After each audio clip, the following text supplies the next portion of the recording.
The concept of Valhalla emerges from archaeological shadows cast across Bronze Age Scandinavia, where warrior societies first established the fundamental patterns that would crystallize into the most famous Hall of the Dead in Germanic mythology. Between 1700 and 500 BZ, excavations across Denmark, southern Sweden, and Norway reveal a consistent pattern of elite burial practices that demonstrate the centrality of the warrior ethos and hall-based social organisation that would later find its mythological expression in Odin's Great Hall. The Kivik grave in southeastern Sweden, dating to approximately 1400 BC, provides compelling evidence for early warrior cult practices. This massive stone cist contains bronze razors, swords, and ceremonial axes arranged around the deceased, while the interior stone slabs display carved scenes of warriors, chariots, and what appear to be processions toward a large building structure. The iconography suggests that even in the Middle Bronze Age, Scandinavian elites conceived of death as a transition to a warrior afterlife centred around a great hall. Similar patterns emerge from the Sagaholm Barrow complex in Västergötland, where bronze weapons were deliberately broken and placed with the dead, indicating ritualised killing of objects to accompany warriors into the next world. Archaeological evidence from sites like Apakra and Skana reveals the physical manifestation of hall-centred society structures that would provide the template for Valhalla's conception. The Great Hall at Upakra, continuously rebuilt and expanded from the 1st century BC through the 10th century AD, measured over 50 metres in length and featured massive timber posts supporting a roof structure that could accommodate hundreds of warriors. The hall's floor contained deposits of weapons, jewellery and animal bones from repeated feasting, creating literal layers of warrior culture. These archaeological deposits demonstrate that the hall functioned simultaneously as political centre, religious focus and symbolic representation of the cosmic order. The linguistic archaeology of Valhalla reveals equally ancient roots extending deep into Proto-Germanic antiquity. The compound derives from Proto-Germanic Valhaz, meaning those slain in battle or battlefield dead, combined with hallo, denoting a covered building or hall. The first element connects to a broader Indo-European root well, meaning to strike down or wound, which appears in Celtic wallow and Latin vulnus. This linguistic connection suggests that the concept of warrior dead as a distinct category existed across multiple Indo-European cultures before Germanic speakers separated into distinct tribal groups. The evolution of Valhaz across Germanic dialects provides crucial insights into how the concept developed. In Gothic, the term appears as wallus, meaning staff or rod, but also metaphorically referring to warriors.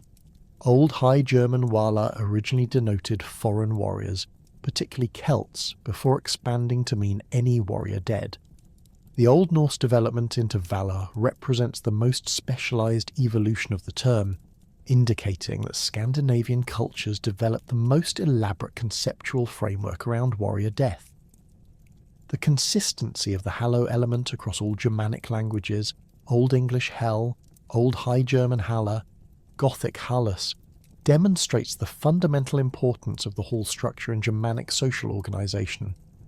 The second element, hallo, derives from the Proto-Indo-European root kel, meaning to cover or conceal, which also produces Latin cella and Greek kalyptine. This etymology reveals that halls were conceived primarily as protective enclosures, spaces that provided security and shelter from the hostile external world. In Germanic contexts, halls represented the ordered cosmos opposed to the chaos of the wilderness, making them natural symbols for the afterlife destination of warriors who died defending social order. Comparative analysis reveals striking parallels between Germanic warrior afterlife concepts and similar beliefs across the Indo-European world. Celtic traditions describe the otherworld halls of figures like Manannán mac Lir and the Dagda, where heroes feast eternally after death in battle. The Irish Sid mounds contained halls where the Tuatha De Danann maintained their warrior bands, complete with endless supplies of mead and pork. Welsh traditions preserve similar concepts in the halls of Annan, the otherworld realm where Gwyn ap Nudd leads the eternal hunt. These Celtic parallels suggest a shared Indo-European substrate of beliefs about warrior afterlife centred on hall-based communities. Indo-Iranian traditions provide additional comparative evidence through concepts like the Zoroastrian House of Song, where righteous warriors enjoy eternal feasting and combat. The Avestan texts describe this paradise as a great hall, where heroes who died fighting against the forces of darkness continue their struggle in spiritual form. Vedic traditions similarly describe the Hall of Indra, where warriors who died in battle join the god's retinue for eternal warfare against demons and dragons. These parallels indicate that the association between warrior death, halls, and continued martial activity represents an ancient Indo-European religious pattern rather than a uniquely Germanic innovation. The archaeological record of pre-Christian Scandinavian burial practices provides concrete evidence for beliefs that directly prefigure Valhalla's imagery and symbolism. Ship burials, first appearing in the Scandinavian Bronze Age and continuing through the Viking period, demonstrate consistent beliefs about death as a journey to a distant hall. The Hjortspring boat from Als, Denmark, dating to 400-300 BC, contained weapons and shields arranged as if the vessel carried a full warrior crew into the afterlife. The ship's construction, with overlapping planks sealed with resin, created a watertight chamber that functioned as both tomb and transport vessel.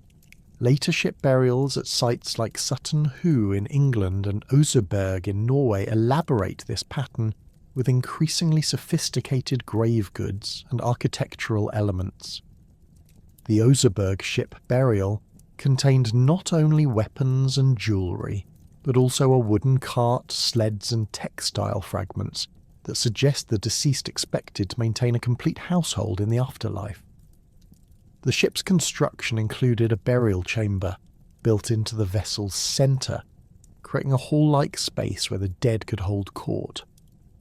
These burials demonstrate that Scandinavian elites conceived of death as relocation to a distant hall accessible only by ship travel. Weapon deposits in lakes, bogs and rivers throughout Scandinavia provide additional evidence for beliefs about warrior afterlife that prefigure Valhalla concepts. The Hjortspring deposit contained over 150 spears, 20 shields, and multiple swords thrown into a bog, apparently as offerings to divine powers associated with war and death. Similar deposits at Illerup Adel, Vimose, and Thorsberg contain thousands of weapons, many deliberately broken or killed before deposition. The scale and consistency of these deposits across several centuries indicates systematic religious practices focused on transferring weapons to divine warriors in the afterlife. The ritual destruction of weapons before deposition parallels descriptions of Valhalla, where Einherjar receive new weapons each day for their eternal battles. Archaeological analysis reveals that swords were bent, spear points snapped off, and shield bosses crushed before being thrown into the water. This deliberate destruction transforms functional weapons into ritual objects suitable for otherworldly use, suggesting beliefs that divine warriors required specially prepared equipment different from earthly weapons. The geographic distribution of weapon deposits follows major river systems and trade routes, indicating that these rituals occurred at significant landscape features that served as boundaries between the human and divine worlds. Hall-burning rituals documented in both archaeological and literary sources provide the most direct prefiguration of Valhalla imagery. Excavations at sites like Ledra in Denmark reveal evidence for the deliberate burning of great halls, followed by their reconstruction on the same foundations. The burned layers contain high concentrations of weapons, jewellery and feasting equipment, suggesting that hall destruction involved elaborate ritual deposits. The pattern repeats across multiple building phases, indicating that hall burning and rebuilding formed part of regular ceremonial cycles, rather than responses to accidental fires or enemy attacks. The Gudmundarborg complex on Funen provides exceptional evidence for hall-centred ritual practices that prefigure Valhalla concepts. The site contains remains of multiple great halls built and rebuilt over several centuries, each associated with massive deposits of gold objects, weapons, and imported luxury goods. The hall's construction incorporated specific architectural features, raised floors, carved posts, and central hearths that match descriptions of divine halls in later mythological sources. The concentration of wealth and ritual activity at Gudme suggests that it functioned as a religious centre where earthly halls served as models for divine counterparts. The integration of these archaeological, linguistic, and comparative elements reveals that Valhalla emerged from deep-rooted Germanic traditions about warrior death, hall-centred society, and divine warfare that extended back into the Bronze Age. The concept did not appear suddenly in Viking-age literature, but developed gradually through centuries of cultural evolution, incorporating elements from across the Indo-European world while maintaining distinctively Germanic characteristics. The physical evidence from burial sites, weapon deposits, and hall excavations demonstrates that beliefs about warrior afterlife in great halls formed central elements of Scandinavian religion long before the emergence of written sources that first recorded the name Valhalla.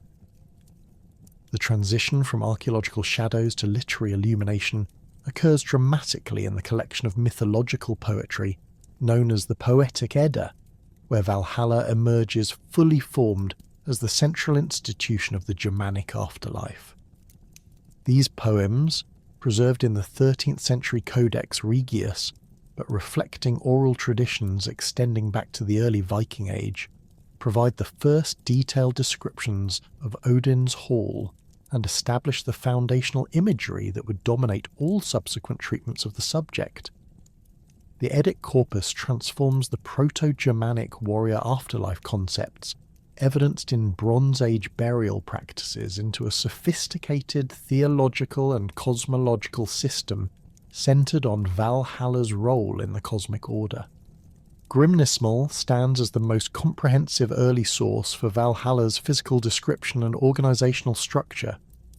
This poem, consisting of 54 stanzas, presents Odin disguised as Grimnir, delivering a monologue that systematically describes the geography of the divine realm. The poem's composition likely dates to the 9th or 10th century, making it contemporary with the height of Viking-age expansion, when warrior culture reached its most elaborate development. The text's detailed architectural descriptions suggest the poet drew from direct experience of contemporary royal halls, projecting earthly magnificence onto cosmic scales. The poem's most famous passage describes Valhalla's extraordinary dimensions: 500 doors and 40 more. I think there are in Valhalla. 800 Einherjar go out of each door when they go to fight the wolf. This mathematical precision creates a hall containing 432,000 entrances, each accommodating 800 warriors, suggesting a total capacity exceeding 345 million Einherjar. The specific numbers carry cosmological significance beyond mere hyperbole. The number 540 represents the product of sacred numbers, 108 multiplied by 5, where 108 appears throughout Indo-European religious systems as representing cosmic completeness. The Hindu tradition recognizes 108 as the number of Upanishads, while Buddhist prayer beads contain exactly this number of elements. The 800 warriors emerging from each door connects to the Old Norse word atunda, meaning eighth, which appears in contexts describing supernatural multiplication or cosmic abundance. The total capacity of over 345 million warriors reflects the poem's conception of Ragnarok as a conflict requiring unprecedented military mobilization. The mathematical precision demonstrates that Grimnismal presents Valhalla not as a vague paradise, but as a carefully organised military installation designed for specific strategic purposes. The poet's attention to logistical details reveals familiarity with actual military planning and suggests that contemporary audiences expected realistic explanations for how divine warfare would function. The poem describes Valhalla's roof as constructed from shields and supported by spear shafts, creating architecture from weapons rather than conventional building materials. Spear shafts stand for rafters. The hall is roofed with shields. Mailcoats lie on the benches.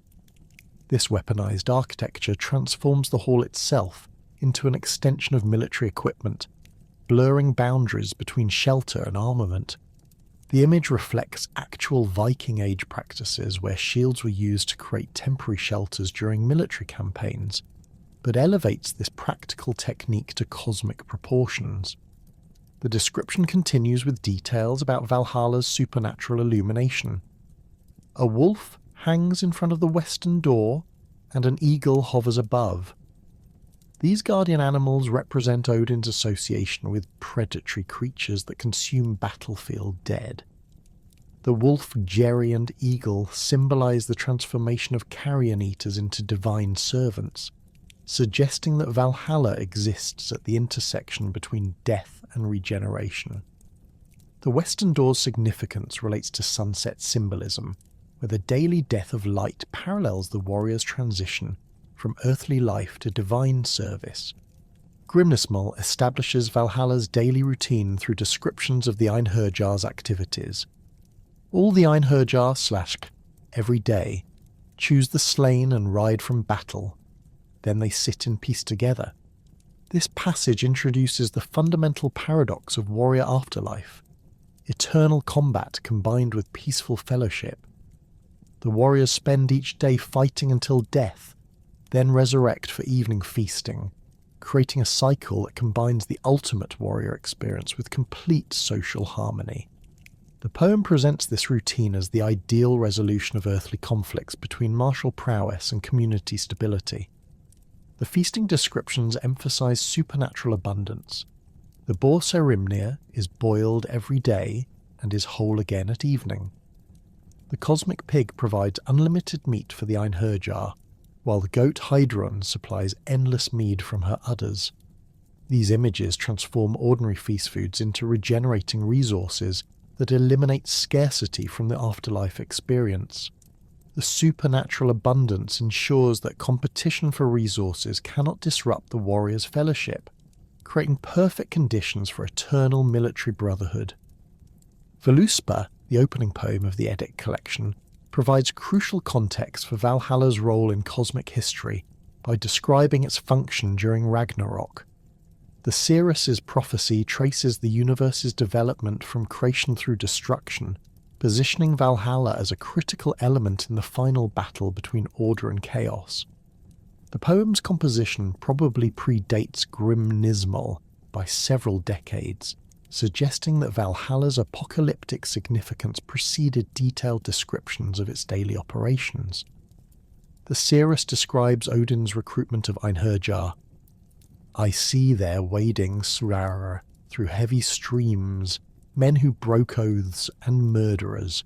This passage indicates that Valhalla's population includes not only honourable battle dead but also oathbreakers and criminals whose deaths in combat qualified them for divine service. The inclusion of morally ambiguous warriors suggests that martial prowess rather than ethical behaviour determines admission to Odin's hall. This criterion reflects the practical requirements of divine warfare, where combat effectiveness takes precedence over moral purity. Völuspá describes the Einherjar's mobilization for Ragnarok. The Einherjar arm themselves and ride onto the battlefield. The poem presents this deployment as the culmination of centuries of preparation, where accumulated warrior dead finally fulfill their purpose as Odin's army against the forces of chaos. The brevity of this description contrasts with elaborate accounts of the Einherjar's daily training.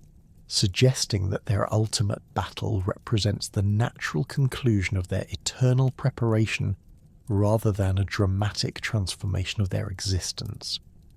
The seeress' vision includes Valhalla's fate during the cosmic conflagration. Surtur rides from the south, with fire-destroying branches. The son of the gods of the slain shines from his sword. This passage implies that even Valhalla cannot survive Ragnarok's destruction, making the Einherjar's sacrifice meaningful precisely because it occurs within a finite cosmic cycle. The Hall's destruction alongside the rest of the universe demonstrates that divine institutions share mortality with earthly counterparts, creating theological consistency within the mythological system. Vafthrudnismal contributes additional details about Valhalla's cosmic significance through its wisdom contest between Odin and the giant Vafthrudnir. This poem emphasises Odin's role as host and his relationship with the Einherjar through questions about divine knowledge and cosmic secrets. The dialogue format allows for systematic exploration of mythological details that narrative poems handle more impressionistically. The giant asks about the Einherjar's activities. What do the Einherjar do when they are not fighting? Odin's response elaborates the daily cycle. Every day they choose the slain and ride from battle, then they sit in peace and drink mead. This exchange establishes the rhythm of afterlife existence while emphasizing the integration of combat and fellowship.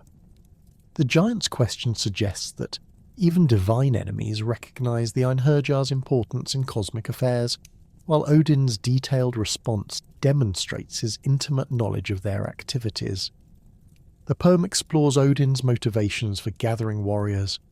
Much I travelled, much I tried out, much I tested the powers. What will happen to the gods when the mighty winter comes? This passage connects Valhalla's military preparations directly to Odin's knowledge of Ragnarok, suggesting that the Hall's existence results from divine foresight rather than spontaneous creation. Odin's travels and tests represent reconnaissance activities designed to understand the threats facing the cosmic order, making the Einherjar recruitment part of a comprehensive defensive strategy. Vafthrudnismal also addresses the selection criteria for Einherjar through indirect references to battlefield death. Those who fall in Odin's embrace go to the Golden Hall. The euphemistic language transforms violent death into divine selection, suggesting that warriors killed in battle receive Odin's personal attention rather than suffering random misfortune. This theological interpretation elevates battlefield casualties from tragic losses to meaningful sacrifices that serve cosmic purposes. The Eddic poems employ sophisticated poetic devices to describe Valhalla and its inhabitants, creating a specialised vocabulary that emphasises the Hall's unique characteristics. Kennings, metaphorical compound phrases that replace simple nouns, appear throughout these texts to describe warriors, weapons, and divine locations. The Einherjar receive numerous kennings: Odin's guests, choosers of the slain, wolf feeders, and raven gladdeners. These phrases emphasize different aspects of warrior identity while connecting them to Odin's broader mythological associations. Valhalla itself receives elaborate kenning treatment: Hall of the Slain, Odin's Hall, Shield Hall, and Spear Hall. These metaphorical descriptions emphasize the building's military character while avoiding repetitive use of the proper name. The kenning system creates semantic networks that link Valhalla to weapons, death, divine authority, and cosmic warfare through poetic association rather than direct statement. This technique allows poets to explore complex theological concepts through accumulated metaphorical layers rather than systematic exposition. The poems utilize alliterative verse patterns that emphasize key concepts through sound repetition. Lines describing Valhalla consistently place stressed syllables on words related to warfare, death, and divine power. Glittering weapons gleam in the Golden Hall, or spear shafts stand supporting the shield roof. the alliterative structure reinforces semantic content through acoustic emphasis, creating memorable phrases that facilitate oral transmission while highlighting important theological concepts. Eddic poetry also employs systematic imagery patterns that connect Valhalla to broader mythological themes. Light imagery appears consistently in descriptions of the hall's appearance. Golden walls, gleaming weapons, and bright shields create visual associations with divine radiance and supernatural power. This luminous quality distinguishes Valhalla from earthly halls, while connecting it to other divine locations described in similar terms throughout the mythological corpus. Animal imagery provides another systematic element in Valhalla descriptions. Ravens, wolves, eagles, and boars appear repeatedly in connection with the hall and its inhabitants, creating a bestiary of creatures associated with war and death. These animals serve multiple functions, as Odin's servants and messengers, as symbols of battlefield scavenging, and as sources of supernatural sustenance for the Einherjar. The consistent animal imagery creates thematic unity across different poems, while reinforcing Valhalla's connection to the natural world's predatory relationships. The Eddic treatment of time in Valhalla descriptions reveals sophisticated theological thinking about eternity and cyclical renewal. The Einherjar's daily routine of combat, death, and resurrection creates a temporal pattern that combines linear progression with circular repetition. Each day brings new battles and experiences, satisfying the linear desire for continued existence, while the cyclical structure ensures that no day differs fundamentally from any other, creating the stability associated with eternal paradise. This temporal structure reflects broader Germanic concepts about cosmic cycles, where creation and destruction alternate in endless repetition. Valhalla exists within this cyclical framework, serving its purpose during each cosmic age, before being destroyed and presumably recreated for the next cycle. The hall's temporal existence thus mirrors the universe's own rhythm of birth, growth, decay, and renewal, integrating the warrior afterlife into the broadest possible cosmological context. The Eddic poems establish Valhalla as far more than a simple warrior paradise, presenting it instead as a crucial institution within a complex theological system that addresses fundamental questions about death, duty, cosmic order, and divine justice. The detailed descriptions in Grimnismal, the apocalyptic context provided by Völuspá, and the systematic exploration in Vafthrudnismal create a comprehensive literary foundation that subsequent treatments of Valhalla would elaborate and modify but never entirely replace. The transformation of Valhalla from fragmented poetic imagery into systematic theological doctrine reached its culmination in the early 13th century through the scholarly efforts of Snorri Sturluson, whose Prose Edda represents the most comprehensive medieval attempt to codify Norse mythology into coherent narrative form. Writing from his estate at Reykholt around 1220, Snorri possessed unique qualifications for this monumental task: aristocratic birth that provided access to extensive manuscript collections, legal training that emphasized systematic organization of complex information, and poetic expertise that enabled sophisticated interpretation of skaldic verse. His methodical approach to mythological material created the definitive medieval synthesis of Valhalla traditions, establishing interpretive frameworks that continue to influence modern understanding of Norse afterlife concepts. Snorri's Gylfaginning opens with King Gylfi of Sweden disguised as Gangleri, seeking wisdom from three mysterious figures, High, just as High, and Third, who reveal the secrets of Norse cosmology through systematic questioning. This dialogue structure allows Snorri to present mythological information as revealed knowledge rather than personal speculation, lending authority to his interpretations while maintaining distance from potentially heretical content. The three respondents function as composite voices of traditional wisdom, enabling Snorri to synthesize contradictory sources without explicitly choosing between competing versions of mythological events. The architectural description of Valhalla and Gylfaginning demonstrates Snorri's systematic approach to organising scattered poetic references into coherent physical descriptions. Where Eddic poetry provided fragmentary images of shield roofs and spear supports, Snorri constructs a detailed building that readers can visualise completely. The hall stretches so far that its ends disappear beyond sight, while its roof consists of golden shields that reflect light throughout the interior space. The walls rise from foundations of massive stone blocks to heights that dwarf earthly buildings, creating an architectural monument that combines practical military design with supernatural grandeur.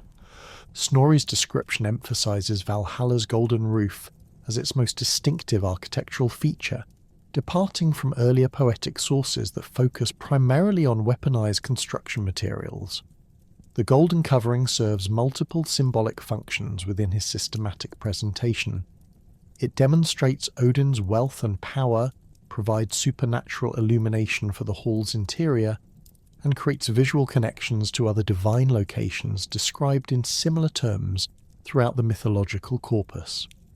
The gold's imperishable nature ensures that Valhalla's roof will maintain its brilliance throughout the ages leading to Ragnarok, symbolizing the eternal nature of divine institutions despite their ultimate destruction. The spear-supported structure receives elaborate technical explanation in Snorri's account, where countless spear shafts serve as both architectural elements and symbolic representations of the Einherjar's martial purpose.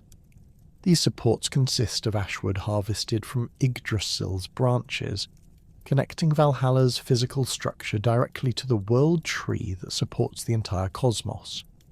The spear's iron points face upward toward the golden roof, creating a forest of weapons that transforms the hall's interior into a symbolic battlefield, where every architectural element reinforces military themes. Snorri systematizes the Einherjar selection process through detailed explanation of Valkyrie activities and divine decision-making procedures that earlier sources treated impressionistically. The Valkyries operate according to specific protocols established by Odin, who determines general selection criteria while delegating tactical implementation to his female servants. Warriors who die courageously in battle while fighting against superior odds receive priority consideration, particularly those who continue fighting despite mortal wounds or impossible tactical situations. The selection process emphasizes martial virtue over social status, ensuring that Valhalla's population consists of proven fighters rather than merely aristocratic casualties. The Valkyries themselves receive systematic classification in Snorri's presentation, where he distinguishes between different ranks and specializations within their divine service.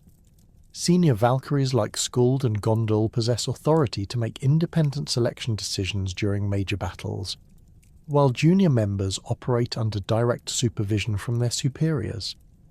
Some Valkyries specialize in specific warrior types, cavalry fighters, archers, or naval combatants, ensuring that Valhalla's population maintains balanced military capabilities suitable for diverse combat situations during Ragnarok.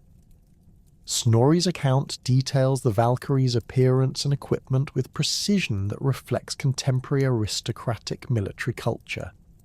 They wear mail coats constructed from silver rings that provide complete protection without restricting movement, while their helmets feature golden decorations that identify their divine status to both living warriors and the battlefield dead. Their weapons include spears forged from meteoric iron and swords that never dull or break, emphasizing their supernatural nature while maintaining recognizable connections to earthly military equipment. The transportation of selected warriors to Valhalla receives systematic explanation through Snorri's description of Valkyrie horses and their supernatural capabilities. These mounts possess the ability to travel instantly between battlefields and the divine realm, carrying both Valkyries and newly selected Einherjar across cosmic distances without temporal delay. The horse's supernatural nature allows them to bear multiple passengers simultaneously while maintaining perfect speed and stability, ensuring efficient collection of battle casualties from across the mortal world. Snorri's Skaldskaparmal provides the most detailed account of daily life within Valhalla, systematizing scattered poetic references into comprehensive descriptions of the Einherjar's routine activities. The warriors wake each morning at dawn to the sound of Gjallarhorn, then arm themselves with weapons that appear automatically beside their sleeping places. These arms surpass earthly equipment in every respect. Swords that cut through any material, spears that never miss their targets, and shields that cannot be penetrated by any weapon. The supernatural quality of this equipment ensures that combat training achieves maximum effectiveness while eliminating concerns about weapon maintenance or replacement. The daily combat exercises follow structured patterns designed to prepare the Einherjar for their ultimate battle against the forces of chaos. Morning sessions focus on individual weapons training, where warriors perfect their skills with swords, spears, axes and bows under the supervision of veteran Einherjar who died in earlier ages. Afternoon activities involve unit tactics, where groups practice formation fighting, cavalry charges, and coordinated maneuvers that will prove essential during Ragnarok's complex battle scenarios.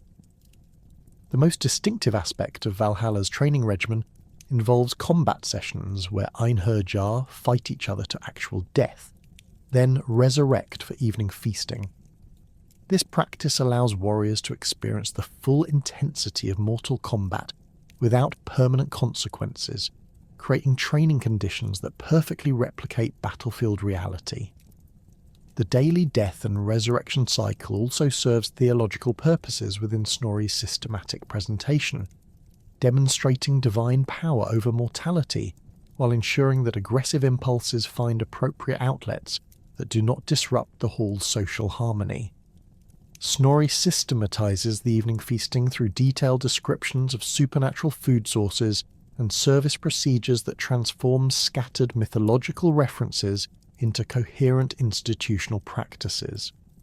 The boar ceremonial provides unlimited meat through daily regeneration, while the goat Heidrun supplies endless mead from udders that never empty. The automatic renewal of these food sources eliminates scarcity from Valhalla's economy, creating perfect conditions for generous hospitality that reinforces social bonds among the Einherjar. The mead-serving Valkyries operate according to strict protocols that ensure efficient service while maintaining appropriate ceremonial dignity. Senior Valkyries serve Odin and the most distinguished Einherjar at the high table, while junior members attend to the general warrior population throughout the hall's vast interior. The serving procedures follow elaborate etiquette rules that demonstrate respect for martial achievement while reinforcing hierarchical relationships based on combat experience and divine favour. Snorri's systematic approach extends to detailed explanations of seating arrangements within Valhalla that reflect both military organisation and social status among the Einherjar. Warriors who died in particularly famous battles receive places of honour near Odin's high seat, while more recent arrivals occupy positions further from the centre of ceremonial activity. This arrangement creates incentives for distinguished service while ensuring that all Einherjar receive appropriate recognition for their sacrificial deaths in battle.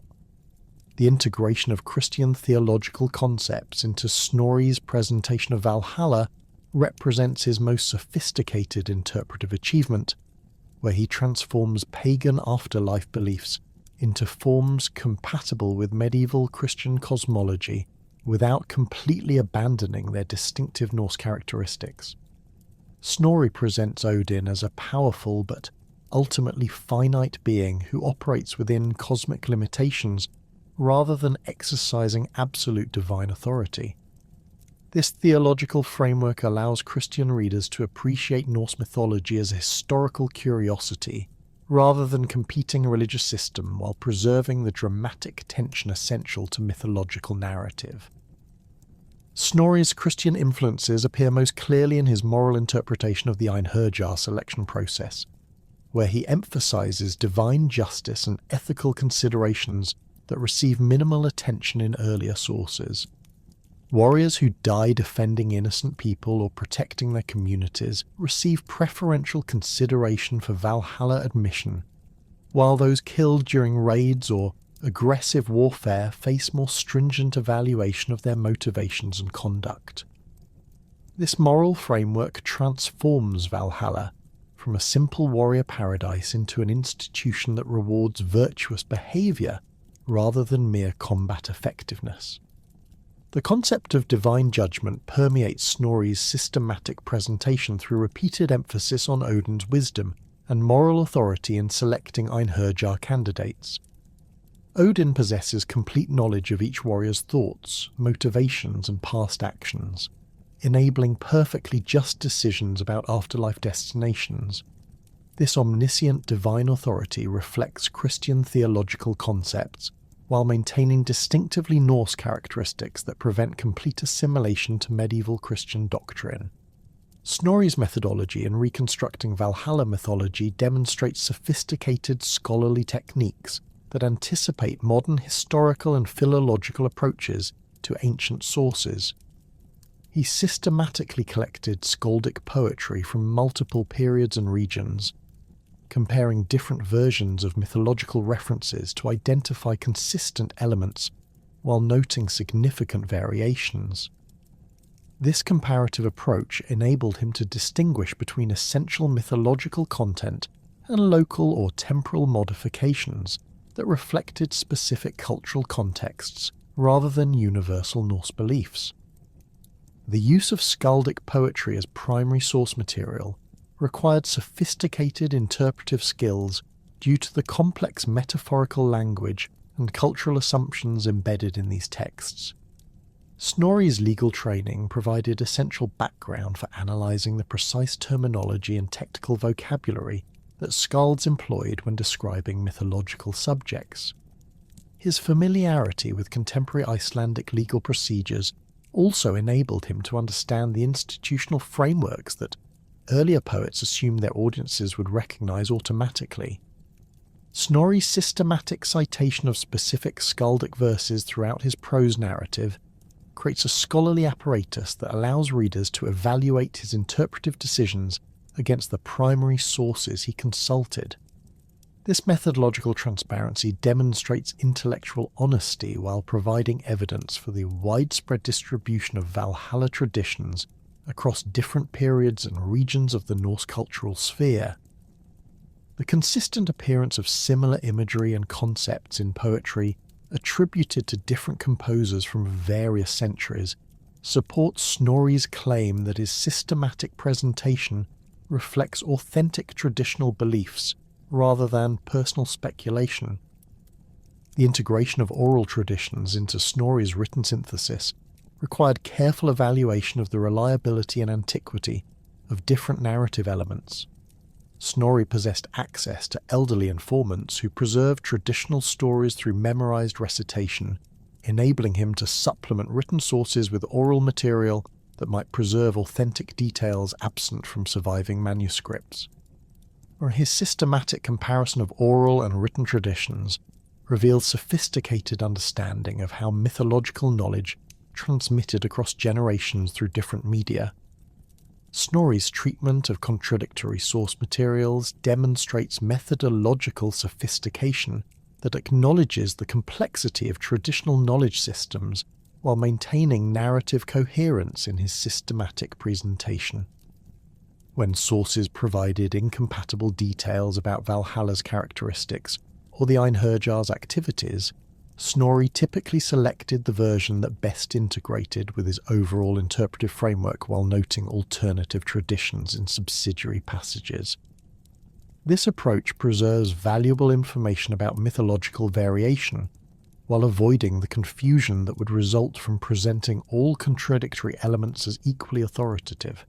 The geographical scope of Snorri's source materials encompasses the entire Norse cultural region, including Iceland, Norway, Denmark, and Swedish territories, demonstrating the widespread distribution of Valhalla traditions throughout medieval Scandinavia. his systematic collection of regional variations reveals both the fundamental consistency of core mythological concepts and the local modifications that reflected specific cultural conditions in different areas.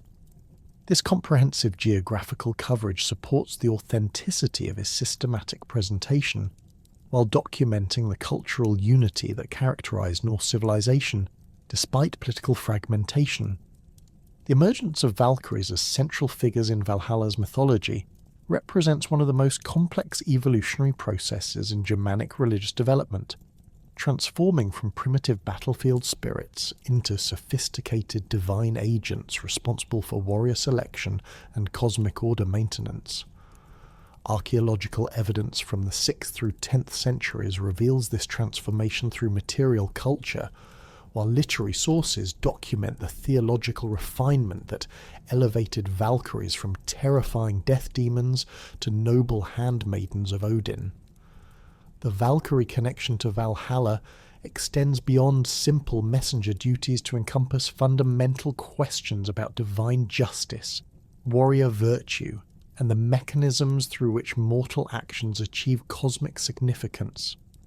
The earliest archaeological evidence for Valkyrie-like figures appears in 6th century Scandinavian burial contexts, where female figures with weapons accompany male warrior graves.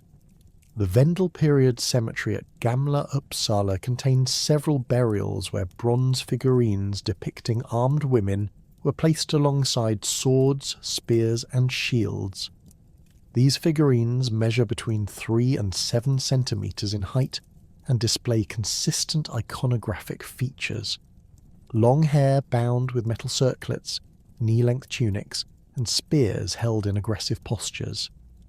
The figurines' placement within weapon deposits suggests they functioned as protective spirits associated with martial equipment rather than representations of living warrior women.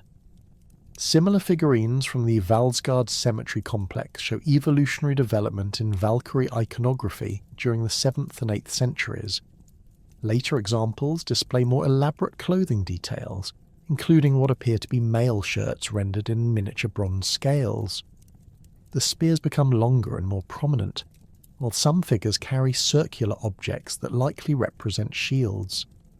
The increasing sophistication of these representations parallels the development of more complex warrior burial practices, suggesting that Valkyrie concepts evolved alongside changing military technologies and social organization. The most significant archaeological evidence for Valkyrie worship appears in the form of gold bracteates, thin gold medallions worn as pendants produced throughout Scandinavia during the 5th through 7th centuries. The Trollhatten bracteate from Västergötland depicts a female figure with elaborate braided hair, holding a drinking horn above a prone male warrior. Runic inscriptions around the medallion's edge include the phrase Alu, a magical formula associated with protection and divine favour. The scene's composition suggests the female figure serves as an intermediary between divine and mortal realms, offering spiritual sustenance to fallen warriors. The Funen bracteate collection provides extensive evidence for systematic Valkyrie iconography across multiple production centres. Over 40 examples from various Danish sites display consistent imagery. Female figures with bird attributes, typically ravens or eagles, attending to warriors in various states of combat or death. The bird associations connect these figures to Odin's ravens, Hugin and Munin, suggesting that Valkyries functioned as extensions of divine surveillance and communication systems. The standardization of this imagery across different regions indicates widespread cultural recognition of Valkyrie roles in warrior afterlife beliefs. Bracteate runic inscriptions provide linguistic evidence for Valkyrie terminology during the migration period. The Sealand bracteate contains the inscription Valkyrja, representing the earliest written form of the word that would develop into Old Norse Valkyria. The term's consistent appearance across different bracteate finds demonstrates the widespread distribution of Valkyrie concepts throughout the Germanic cultural sphere before the Viking-age consolidation of Norse mythology. The runic evidence supports the antiquity of Valkyrie beliefs, while documenting their integration into broader systems of divine nomenclature. The evolution from battlefield spirits to divine handmaidens reflects broader changes in Germanic religious concepts during the transition from migration period warrior bands to more sophisticated early medieval kingdoms. The earliest literary references in Anglo-Saxon poetry present Valkyries as terrifying supernatural predators who devour battlefield casualties. The Battle of Maldon describes choosers of the slain as wolf-like creatures that tear flesh from corpses, while the Exeter book contains references to battle ravens, with female characteristics who consume the eyes and hearts of dead warriors. Continental Germanic sources from the 8th and 9th centuries show intermediate stages in Valkyrie evolution where battlefield predator imagery coexists with more benevolent protective functions. The Old High German Merseburg charms mention Idisi, supernatural women who can bind or release warriors during combat, suggesting divine females possessed authority over battle outcomes rather than simply scavenging after conflicts ended. The Langobardic Origo Gentis Langobardrum describes Freya and her maidens influencing battle results through strategic interventions, indicating that Germanic peoples across different regions developed similar concepts about female divine involvement in warfare. The transformation accelerated during the 9th and 10th centuries as Scandinavian political structures became more centralised and warfare more organised. The development of professional warrior bands serving royal courts created demand for more sophisticated theological explanations of military service and death in battle. Valkyries evolved to fill this explanatory gap by providing divine sanction for warrior culture while offering consolation for battlefield losses through promises of continued service in Valhalla. The individual Valkyrie figures documented in skaldic and Eddic poetry reveal the complexity of their mythological development and their specific connections to Valhalla's warrior recruitment system. Brynhild represents the most fully developed Valkyrie character in Norse literature, appearing in multiple poem cycles that trace her evolution from divine servant to tragic heroine. The Volsunga saga presents her as a Valkyrie punished by Odin for disobeying his battle selection commands, transformed from divine agent into mortal woman as punishment for excessive independence. Brynhild's disobedience involved protecting a warrior whom Odin had marked for death, reflecting theological tensions between divine will and individual moral judgment. Her punishment, imprisonment within a ring of fire until a worthy hero could claim her, transforms her from active agent of divine will into passive recipient of male heroic action. This narrative pattern suggests that Valkyrie mythology addressed contemporary concerns about female authority and autonomy within warrior culture, providing cautionary examples about the consequences of challenging divine or masculine authority. The Brynhild narrative cycle demonstrates Valkyrie connections to Valhalla through her intimate knowledge of Einherjar selection criteria and afterlife conditions. Her conversations with Sigurd reveal detailed information about Odin's preferences for warrior recruits, including his favoritism for fighters who continue battling despite hopeless odds. She describes Valhalla's daily routine with authority that suggests personal experience, indicating that Valkyries possessed insider knowledge of divine institutions that enabled them to function as reliable guides for prospective Einherjar. Brynhild's magical abilities include the power to determine battle outcomes through runic spells and protective charms, connecting Valkyrie authority to the broader system of Germanic magic and divination. Her teaching of battle runes to Sigurd demonstrates that Valkyries served educational functions beyond simple warrior selection, transmitting specialized military knowledge that enhanced mortal combat effectiveness.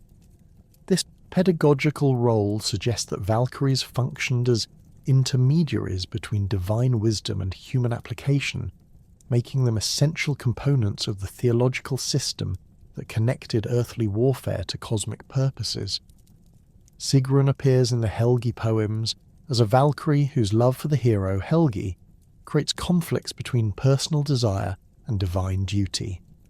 Her relationship with Helgi begins when she selects him for death in battle, but her attraction to his martial prowess leads her to protect rather than collect him. This narrative explores the tension between Valkyrie professional obligations and individual emotional responses, suggesting that even divine beings experienced conflicts between duty and personal preference. The Sigrun-Helgi relationship demonstrates Valkyrie authority over life and death through her ability to postpone Helgi's destined death through magical protection. Her interventions enable him to survive multiple battles where he should have died, indicating that Valkyries possessed considerable discretionary authority in implementing Odin's selection decisions. This flexibility in divine administration suggests that the mythological system accommodated individual agency within predetermined cosmic patterns. Sigrun's continued relationship with Helgi after his eventual death illustrates Valkyrie connections to the boundary between life and death. She visits his burial mound for nocturnal meetings, where they resume their earthly relationship in spiritual form, demonstrating that Valkyrie authority extended beyond the moment of death to encompass ongoing relationships with the deceased. These supernatural visitations suggest that Valkyries served as permanent intermediaries between living and dead, rather than simply functioning as one-time psychopomps. The poem cycle presents Sigrun's eventual fate as transformation into a new Valkyrie identity, Kara, who serves Helgi's reincarnated form in subsequent adventures. This recycling of Valkyrie personas through multiple heroic generations indicates that individual Valkyrie identities possessed flexibility that enabled them to adapt to changing mythological requirements while maintaining essential characteristics. The reincarnation pattern also suggests that Valkyrie-hero relationships possessed cosmic significance that transcended individual lifetimes. Svava represents the most ancient Valkyrie figure in Norse literature, appearing in poems that preserve archaic features absent from later Valkyrie developments. Her name derives from the Old Norse verb svær, meaning to sleep or to die, connecting her directly to death-bringing functions that characterized early Valkyrie concepts. The first lay of Helgi Hundingsbane presents her as a more primitive figure than either Brynhild or Sigrun, emphasizing her supernatural nature through bird transformation abilities and prophetic powers. Svava's relationship with the hero Helgi Hjorvardsson demonstrates early Valkyrie selection procedures where personal attraction influenced divine decision-making. Her choice to protect rather than collect Helgi reflects individual agency within divine service. But the poem presents this decision as natural rather than transgressive, suggesting that earlier Valkyrie concepts allowed greater personal discretion than later systematized versions. This flexibility indicates that primitive Valkyrie mythology emphasized individual relationships over institutional obligations. The poem describes Svava's transformation between human and bird forms during battle, where she appears as a swan or raven to observe combat while maintaining her beautiful woman appearance for interactions with chosen heroes. These shape-shifting abilities connect her to broader Germanic traditions about supernatural women who possessed animal characteristics, particularly birds associated with battlefields and death. The transformation imagery suggests that Valkyries existed at the boundary between human and animal realms, possessing characteristics of both, without being limited to either. Svava's prophetic abilities enable her to warn Helgi about future dangers and provide strategic advice for upcoming battles. Her foreknowledge derives from divine sources that remain mysterious within the poem, but her accurate predictions demonstrate supernatural access to information unavailable to mortal intelligence. This prophetic function suggests that Valkyries served as divine communication channels that transmitted cosmic knowledge to earthly heroes, making them essential components of the information systems that connected divine and mortal realms. Archaeological evidence for Valkyrie worship extends beyond bracteates and figurines, to include runestone depictions that document the integration of Valkyrie imagery into public memorial contexts. The Ramsund runestone in Södermanland depicts scenes from the Sigurd legend that include a female figure offering a drinking horn to the hero.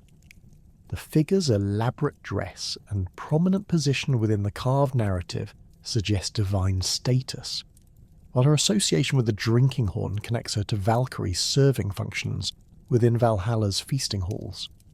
The Gokk runestone from Södermanland contains runic inscriptions that invoke Valkyrie protection for the deceased warrior commemorated by the monument. The inscription requests that Valkyries guide him to the bright bridge, likely referring to Bifrost, indicating popular belief in Valkyrie psychopomp functions that extended beyond elite warrior circles. The runestone evidence demonstrates that Valkyrie concepts influenced memorial practices among ordinary farmers and landowners rather than remaining confined to aristocratic warrior culture. Gotland picture stones from the 8th through 10th centuries provide extensive visual evidence for Valkyrie iconography in domestic contexts. The Ardris VIII stone depicts multiple female figures with elaborate hairstyles and long dresses attending to warriors in various scenes that appear to represent different stages of heroic careers. Some figures offer drinking horns, while others hold weapons, suggesting functional specialization within Valkyrie hierarchies that paralleled the systematic organization described in later literary sources. The Labro Tangelgarda stone contains the most detailed Valkyrie representation in Scandinavian stone carving, showing a female figure with bird wings carrying a drinking horn above a ship filled with warriors. The combination of flight capability with serving functions demonstrates the integration of earlier bird spirit concepts with later handmaiden imagery, creating composite Valkyrie identities that preserved archaic elements within evolving mythological frameworks. The ship context connects the scene to death journey concepts that parallel Valhalla's role as destination for warrior souls. Amulets and personal ornaments provide evidence for individual Valkyrie devotion among both male and female populations throughout Scandinavia. Silver pendant from 9th century contexts in Norway and Denmark display female figures with spears and drinking horns, suggesting that both warriors and their families sought Valkyrie protection and favour. The widespread distribution of these personal items indicates that Valkyrie worship extended beyond public ceremonial context to encompass private devotional practices. The transformation of Valkyrie imagery from fierce battle demons to noble shield maidens reflects broader cultural changes in medieval Scandinavian society as Christian influences modified traditional mythological concepts. The earliest literary sources present Valkyries as terrifying supernatural predators whose primary function involved consuming battlefield casualties. The Anglo-Saxon Exodus describes choosers of the slain as wolf-like creatures with iron teeth who devour corpses, while early skaldic poetry employs kennings that emphasize Valkyrie associations with carrion-feeding animals. The gradual refinement of Valkyrie imagery parallels the development of courtly culture in medieval Scandinavia, where aristocratic women gained increased social prominence and influence. The transformation from battlefield scavengers to elegant serving women reflects contemporary ideals about feminine behaviour and appropriate female roles within warrior society. This evolution demonstrates how mythological concepts adapted to changing social conditions while maintaining essential religious and cultural functions. The medieval literary presentation of Valkyries as beautiful, noble women wearing elaborate clothing and jewellery contrasts sharply with earlier depictions that emphasised their monstrous or animal characteristics. Snorri's systematic description in the Prose Edda presents Valkyries as dignified divine servants whose appearance reflects their elevated status within Odin's court. This idealization process removed threatening elements from Valkyrie imagery while preserving their essential functions as divine agents and warrior guides. The preservation of earlier Valkyrie characteristics within later literary contexts suggests that the transformation process involved layering rather than replacement of mythological elements. Medieval sources retain references to Valkyrie bird forms and supernatural abilities while emphasizing their human-like appearance and behavior. This synthetic approach enabled the mythology to accommodate both archaic religious concepts and contemporary social ideals without completely abandoning either tradition. The selection of warriors for Valhalla operated according to complex criteria that distinguished between different categories of battle dead and their appropriate afterlife destinations. While popular understanding often assumes that all warriors killed in combat automatically gained admission to Odin's Hall, the mythological sources reveal a sophisticated sorting system that evaluated multiple factors beyond mere battlefield death. The primary division separated those destined for Valhalla under Odin's direct authority from warriors assigned to Folkvanga, the hall ruled by the goddess Freyja, creating parallel institutions that serve different divine purposes within the cosmic order. The distinction between Valhalla and Folkvanga reflects fundamental theological concepts about divine authority and military organization in Norse cosmology. Freyja, as leader of the Vanir deities integrated into the Aesir pantheon, maintained independent recruiting rights that enabled her to claim half of all battle dead before Odin's Valkyries could evaluate them for Valhalla admission. This division prevented any single divine authority from monopolizing warrior recruitment, while ensuring that both major divine factions possessed adequate military resources for Ragnarok. The Grimnismal explicitly states that Freyja chooses half the slain each day, indicating that the selection process involved active competition between divine recruiters rather than simple administrative division of casualties. The criteria governing assignment to Folkvanga versus Valhalla emphasized different aspects of warrior virtue and divine preference.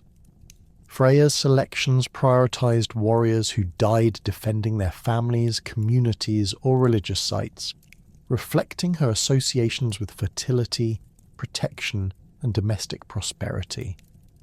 These fighters typically included farmers defending their lands, local militia protecting villages, and warriors who died in defensive rather than aggressive military actions. The emphasis on protective rather than predatory warfare aligned with Freyja's broader mythological functions as guardian of life-giving forces and social stability. Odin's selections for Valhalla focused on warriors whose deaths demonstrated exceptional martial prowess, strategic thinking, or willingness to sacrifice personal safety for military objectives. The Einherjar typically included professional warriors, elite bodyguards, successful raiders, and military leaders whose tactical innovations or personal courage distinguished them from ordinary fighters. The selection criteria emphasized individual achievement and combat effectiveness, rather than moral virtue or social responsibility, reflecting Odin's role as patron of war bands and military excellence, rather than community protection. The competitive nature of divine recruitment created complex situations where multiple deities might claim the same fallen warrior based on different aspects of their death circumstances. A warrior who died defending his village while displaying exceptional individual combat skills might qualify for either Folkvanga or Valhalla, depending on which divine recruiter arrived first or which criterion received priority in the specific case. The mythological sources suggest that such disputes were resolved through negotiation between divine authorities, rather than rigid application of predetermined rules. Archaeological evidence from Viking-age burial sites reveals material correlates for these theological distinctions through different treatment of warrior graves that may reflect beliefs about their afterlife destinations. Burials containing complete weapon sets, horses and ships typically correspond to warriors deemed worthy of Valhalla, while graves emphasizing domestic tools, agricultural implements, and family-oriented grave goods might represent those destined for Folkvanga. The Birka Cemetery complex contains examples of both burial types, within the same chronological period, suggesting that contemporary communities recognised multiple categories of warrior afterlife. The daily routine within Valhalla followed a precisely structured schedule that combined intense military training with elaborate social festivities, creating an existence that fulfilled warrior ideals while preparing the Einherjar for their ultimate purpose in cosmic warfare. Each day began before dawn with the sound of Gjallarhorn echoing through the hall's vast interior, awakening the warriors from sleep that restored their strength without diminishing their eagerness for combat. The horn's blast, blown by Heimdall from his position at Bifrost's Rainbow Bridge, served both practical and symbolic functions by coordinating activities across Valhalla's enormous space, while reminding the Einherjar of their connection to the broader divine realm. The morning armament ritual demonstrated Valhalla's supernatural nature through the automatic appearance of weapons and armour beside each warrior's sleeping place.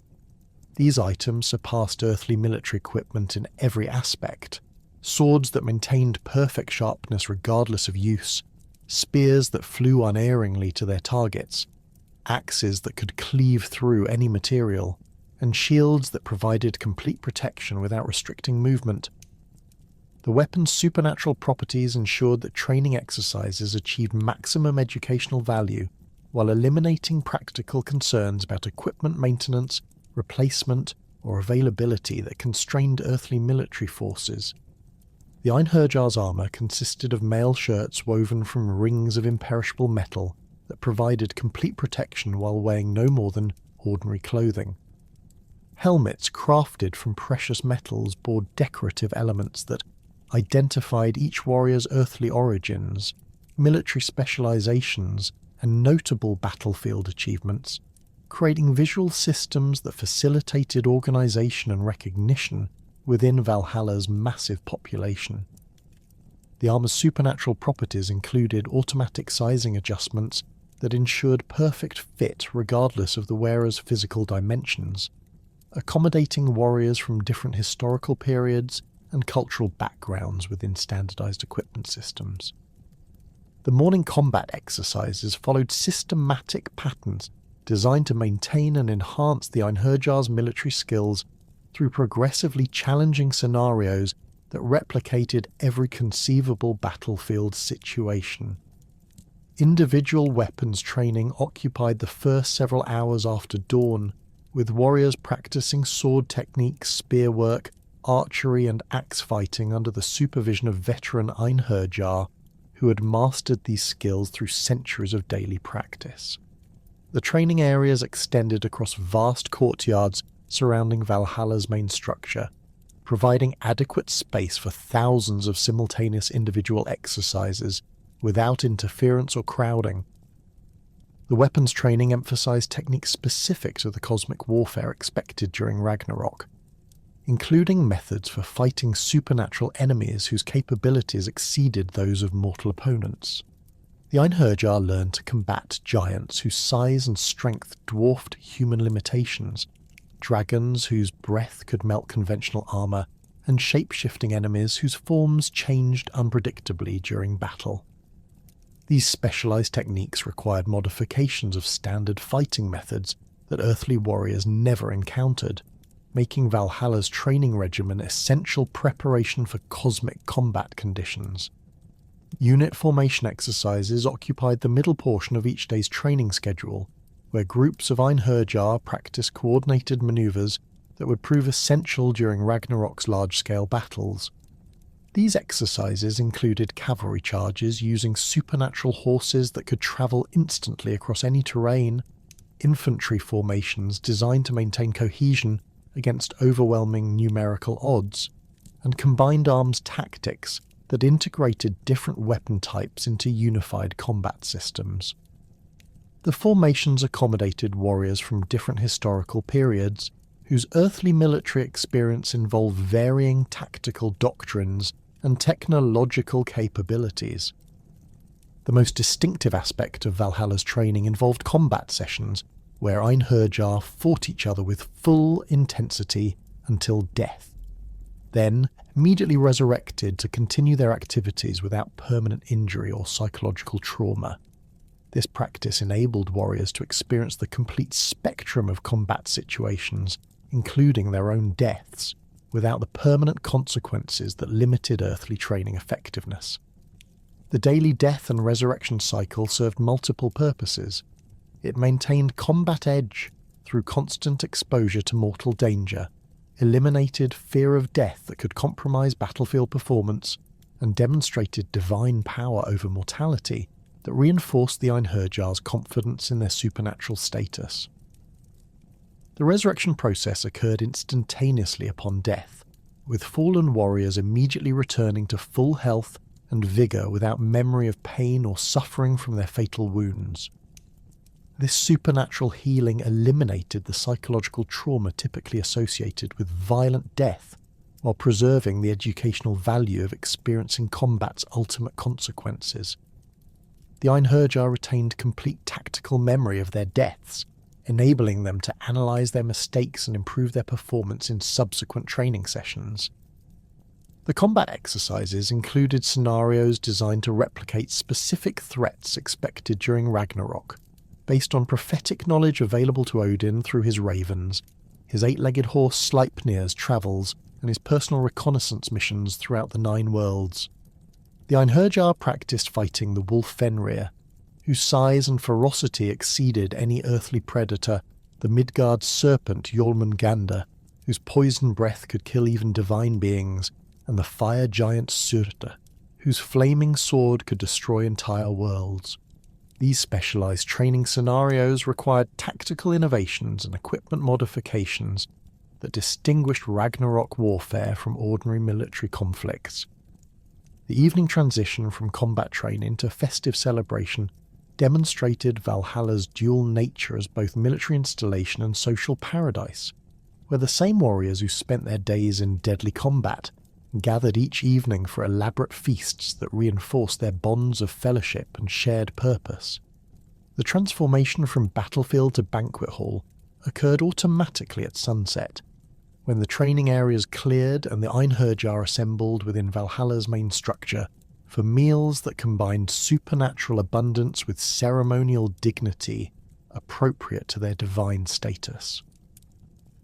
The evening feast centred around consumption of the boar Saehrimnir, whose flesh provided unlimited meat through daily regeneration that ensured every warrior received adequate nourishment, regardless of Valhalla's enormous population. The boar's supernatural nature enabled it to feed millions of Einherjar each evening, while returning to life each morning for the next day's slaughter, creating a renewable food source that eliminated scarcity from Valhalla's economy. The meat possessed supernatural properties that satisfied hunger completely, while providing strength and vigour that enhanced the warrior's combat capabilities.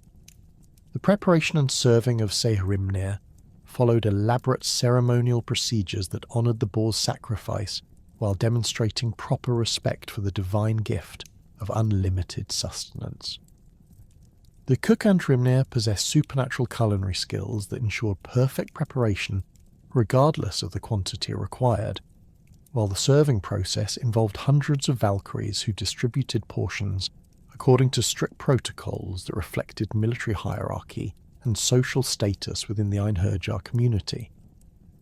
The ceremonial aspects transformed simple feeding into religious observance that reinforced theological concepts about divine providence and warrior worthiness. The mead service provided by the goat Heidrun complemented the meat course through unlimited supplies of fermented honey beverage that possessed supernatural properties enhancing fellowship and martial spirit. The goat's udders produced streams of mead rather than milk, creating an endless supply of alcoholic refreshment that eliminated concerns about quantity or quality control. The mead's supernatural nature enabled warriors to consume large quantities without experiencing negative effects such as impaired judgment, physical weakness, or behavioural problems that affected mortal drinkers. The mead-serving Valkyries operated according to sophisticated hierarchical systems that reflected both their divine status and the military organisation of Valhalla's population.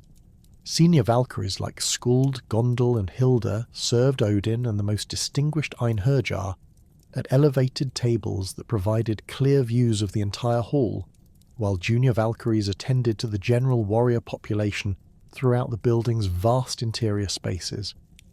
The serving procedures followed precise etiquette rules that demonstrated respect for martial achievement while maintaining appropriate ceremonial dignity. The military hierarchy within Valhalla reflected both earthly accomplishments and performance during divine service, creating organisational systems that accommodated warriors from different historical periods, while maintaining effective command structures for cosmic warfare. The highest-ranking Einherjar included legendary heroes whose earthly exploits earned them permanent positions of authority within Valhalla's military organisation. These figures served as unit commanders, training supervisors, and strategic advisors whose experience and proven leadership capabilities qualified them for continued command responsibilities in the afterlife. Sigurd the Dragon Slayer occupied a position of particular prominence within Valhalla's hierarchy due to his exceptional combat achievements and his intimate knowledge of supernatural enemies that the Einherjar would face during Ragnarok. His successful battle against the dragon Fafnir provided crucial intelligence about draconic combat techniques and vulnerabilities that informed training programs for other warriors. His leadership of specialized dragon fighting units within Valhalla's military organization demonstrated how individual expertise translated into institutional knowledge that enhanced overall combat effectiveness. Starkadr the Old commanded units specializing in prolonged combat operations due to his earthly reputation for fighting multiple opponents simultaneously over extended periods. His supernatural longevity and combat endurance made him ideal for training Einherjar in the stamina and tactical flexibility required for Ragnarok's anticipated lengthy battles. His experience with different weapon types and fighting styles across multiple generations of earthly warfare provided comprehensive knowledge that enhanced training program effectiveness. The integration of warriors from different historical periods created unique organizational challenges that required sophisticated solutions, accommodating varying military technologies, tactical doctrines, and cultural expectations. Bronze Age warriors needed training in iron weapons, while early medieval fighters required instruction in specialized techniques for supernatural opponents. The hierarchy accommodated these differences through specialized training units that preserved valuable traditional knowledge while ensuring all Einherjar achieved competency in standardized combat methods. The psychological significance of eternal warrior training extended beyond simple military preparation to encompass fundamental questions about identity, purpose, and meaning within cosmic frameworks that transcended individual mortality. The Einherjar's daily routine provided clear structure and purpose that eliminated existential uncertainty while offering unlimited opportunities for skill development and social advancement based on merit and achievement. The combination of challenging training, meaningful fellowship, and divine purpose created psychological conditions that fulfilled warrior aspirations while serving broader cosmic functions. The elimination of death as a permanent consequence transformed the psychological experience of combat from anxiety-provoking survival struggle into educational opportunity that enhanced rather than threatened personal development. The Einherjar could explore their full combat potential without fear of permanent injury or death, enabling psychological growth and tactical innovation that earthly limitations prevented. This psychological freedom enhanced both individual performance and unit cohesion by removing competitive tensions and survival anxieties that disrupted earthly military organizations. The cultural significance of Valhalla's training regimen reflected broader Germanic values about warrior virtue, social obligation, and cosmic participation that connected individual actions to universal purposes. The Einherjar's preparation for Ragnarok transformed personal combat skills into contributions to cosmic order maintenance, elevating individual warrior identity into participation in divine purposes that transcended temporal limitations. This cultural framework provided meaning and dignity to martial activities that might otherwise appear as mere violence or aggression. The eternal nature of the preparation process emphasized Germanic concepts about cyclical time and cosmic renewal that connected individual warrior service to universal patterns of creation, destruction, and regeneration. The Einherjar's daily cycle of combat, death, and resurrection mirrored cosmic cycles of seasonal change, generational succession, and universal renewal that characterized Germanic cosmological thinking. This temporal framework transformed individual warrior training into participation in eternal patterns that connected mortal actions to immortal purposes. The transition from mythological concepts to material reality becomes tangible through archaeological discoveries that reveal how Valhalla beliefs shaped physical practices across Scandinavia during the migration period and early Viking-age.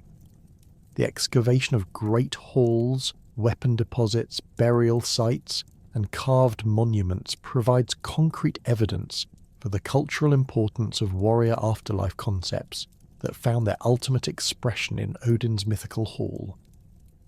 These material remains demonstrate that Valhalla represented more than literary fantasy. It reflected deeply held beliefs about death, honour, and cosmic purpose that influenced how Germanic peoples structured their societies, conducted their rituals, and commemorated their dead. The Great Hall excavations at Upper Crown Skana provide the most comprehensive archaeological evidence for the physical manifestations of beliefs that would crystallize into Valhalla mythology. This remarkable site, occupied continuously from the 1st century BC through the 10th century AD, contained a succession of timber halls that grew progressively larger and more elaborate over nearly a millennium of use. The final hall measured 52 metres in length and 12 metres in width, creating an interior space capable of accommodating over 300 people for feasting and ceremonial activities. The building's massive oak posts, some measuring over a metre in diameter, supported a roof structure that rose to heights exceeding 15 metres, creating an architectural monument that dominated the surrounding landscape. The Upper Crow Hall's interior contained stratified deposits of material culture that document centuries of ritual activity directly relevant to Valhalla concepts. The floor layers yielded thousands of weapon fragments, including sword hilts, spear points, shield bosses, and arrowheads that had been deliberately deposited during ceremonial events. Many of these weapons showed evidence of ritual destruction, bent blades, broken points, and crushed fittings that paralleled the killing of grave goods found in contemporary burial contexts. The weapon deposits appeared concentrated around the hall's central hearth and near the high seat area, suggesting that ritual destruction of military equipment formed part of regular ceremonial observances. Animal bone deposits within the Upakra Hall revealed feasting practices that directly paralleled descriptions of Valhalla's supernatural abundance. Archaeological analysis identified remains from hundreds of cattle, pigs, sheep, and horses that had been butchered and consumed during large-scale communal meals. The bone assemblages showed evidence for systematic meat distribution that ensured all participants received appropriate portions regardless of the feast's size, creating earthly approximations of the unlimited sustenance provided by Sarimnir in Odin's hall. The recurring pattern of massive animal sacrifice and consumption demonstrated that hall-based feasting formed a central element of Germanic religious practice. The discovery of complete horse skeletons buried beneath the Upakra Hall's foundation provides direct archaeological evidence for beliefs about supernatural transportation that connected earthly halls to divine counterparts. These horses, buried with full riding equipment including bits, stirrups, and decorative harness fittings, appear to have been sacrificed during the hall's construction to provide spiritual transportation for the building's occupants. The practice parallels mythological descriptions of the eight-legged horse Sleipnir and the supernatural mounts used by Valkyries to travel between earthly battlefields and Valhalla. The Gudma complex on Funen represents another crucial archaeological site where material evidence illuminates the relationship between earthly halls and divine prototypes. This settlement, active from the 3rd through 10th centuries AD, contained multiple great halls surrounded by extensive craft production areas and ritual deposits that suggest it functioned as a major religious and political centre. The site's name derives from the Old Norse Gud, meaning god, and Heim, meaning home, indicating that medieval Scandinavians recognised its sacred character long after its abandonment. The Gudma halls displayed architectural features that directly corresponded to literary descriptions of divine buildings. The largest structure measured over 60 metres in length and featured elaborate carved posts decorated with interlaced animal designs that paralleled the artistic motifs found on contemporary metalwork and stone carvings. The building's interior contained raised platforms at both ends that provided elevated seating for high-status individuals, creating spatial hierarchies that matched descriptions of Valhalla's seating arrangements, where the most distinguished Einherjar occupied positions near Odin's high seat. The ritual deposits surrounding the Gudma halls included some of the largest concentrations of gold objects ever discovered in Scandinavia. Over 1.5 kilograms of gold artefacts, including bracteates, arm rings, and miniature weapons, were found scattered throughout the site's occupation layers. Many of these objects showed evidence of deliberate destruction or deformation before deposition, suggesting they had been killed to transfer their spiritual essence to divine realms. The gold's exceptional purity and the sophisticated craftsmanship of individual pieces indicate that these deposits represented enormous wealth deliberately removed from circulation for religious purposes. The weapon deposits at Gudma included complete sets of military equipment that had been carefully arranged before burial in specific locations around the hall complex. One deposit contained 15 swords, 30 spearheads, 12 shield bosses, and numerous arrow points arranged in precise geometric patterns that suggested ritual significance beyond simple disposal of damaged equipment. The weapons' high quality and excellent preservation indicated they were functional items deliberately sacrificed, rather than worn-out equipment discarded after use. The systematic arrangement and exceptional preservation suggest these deposits were intended to equip divine warriors in the afterlife.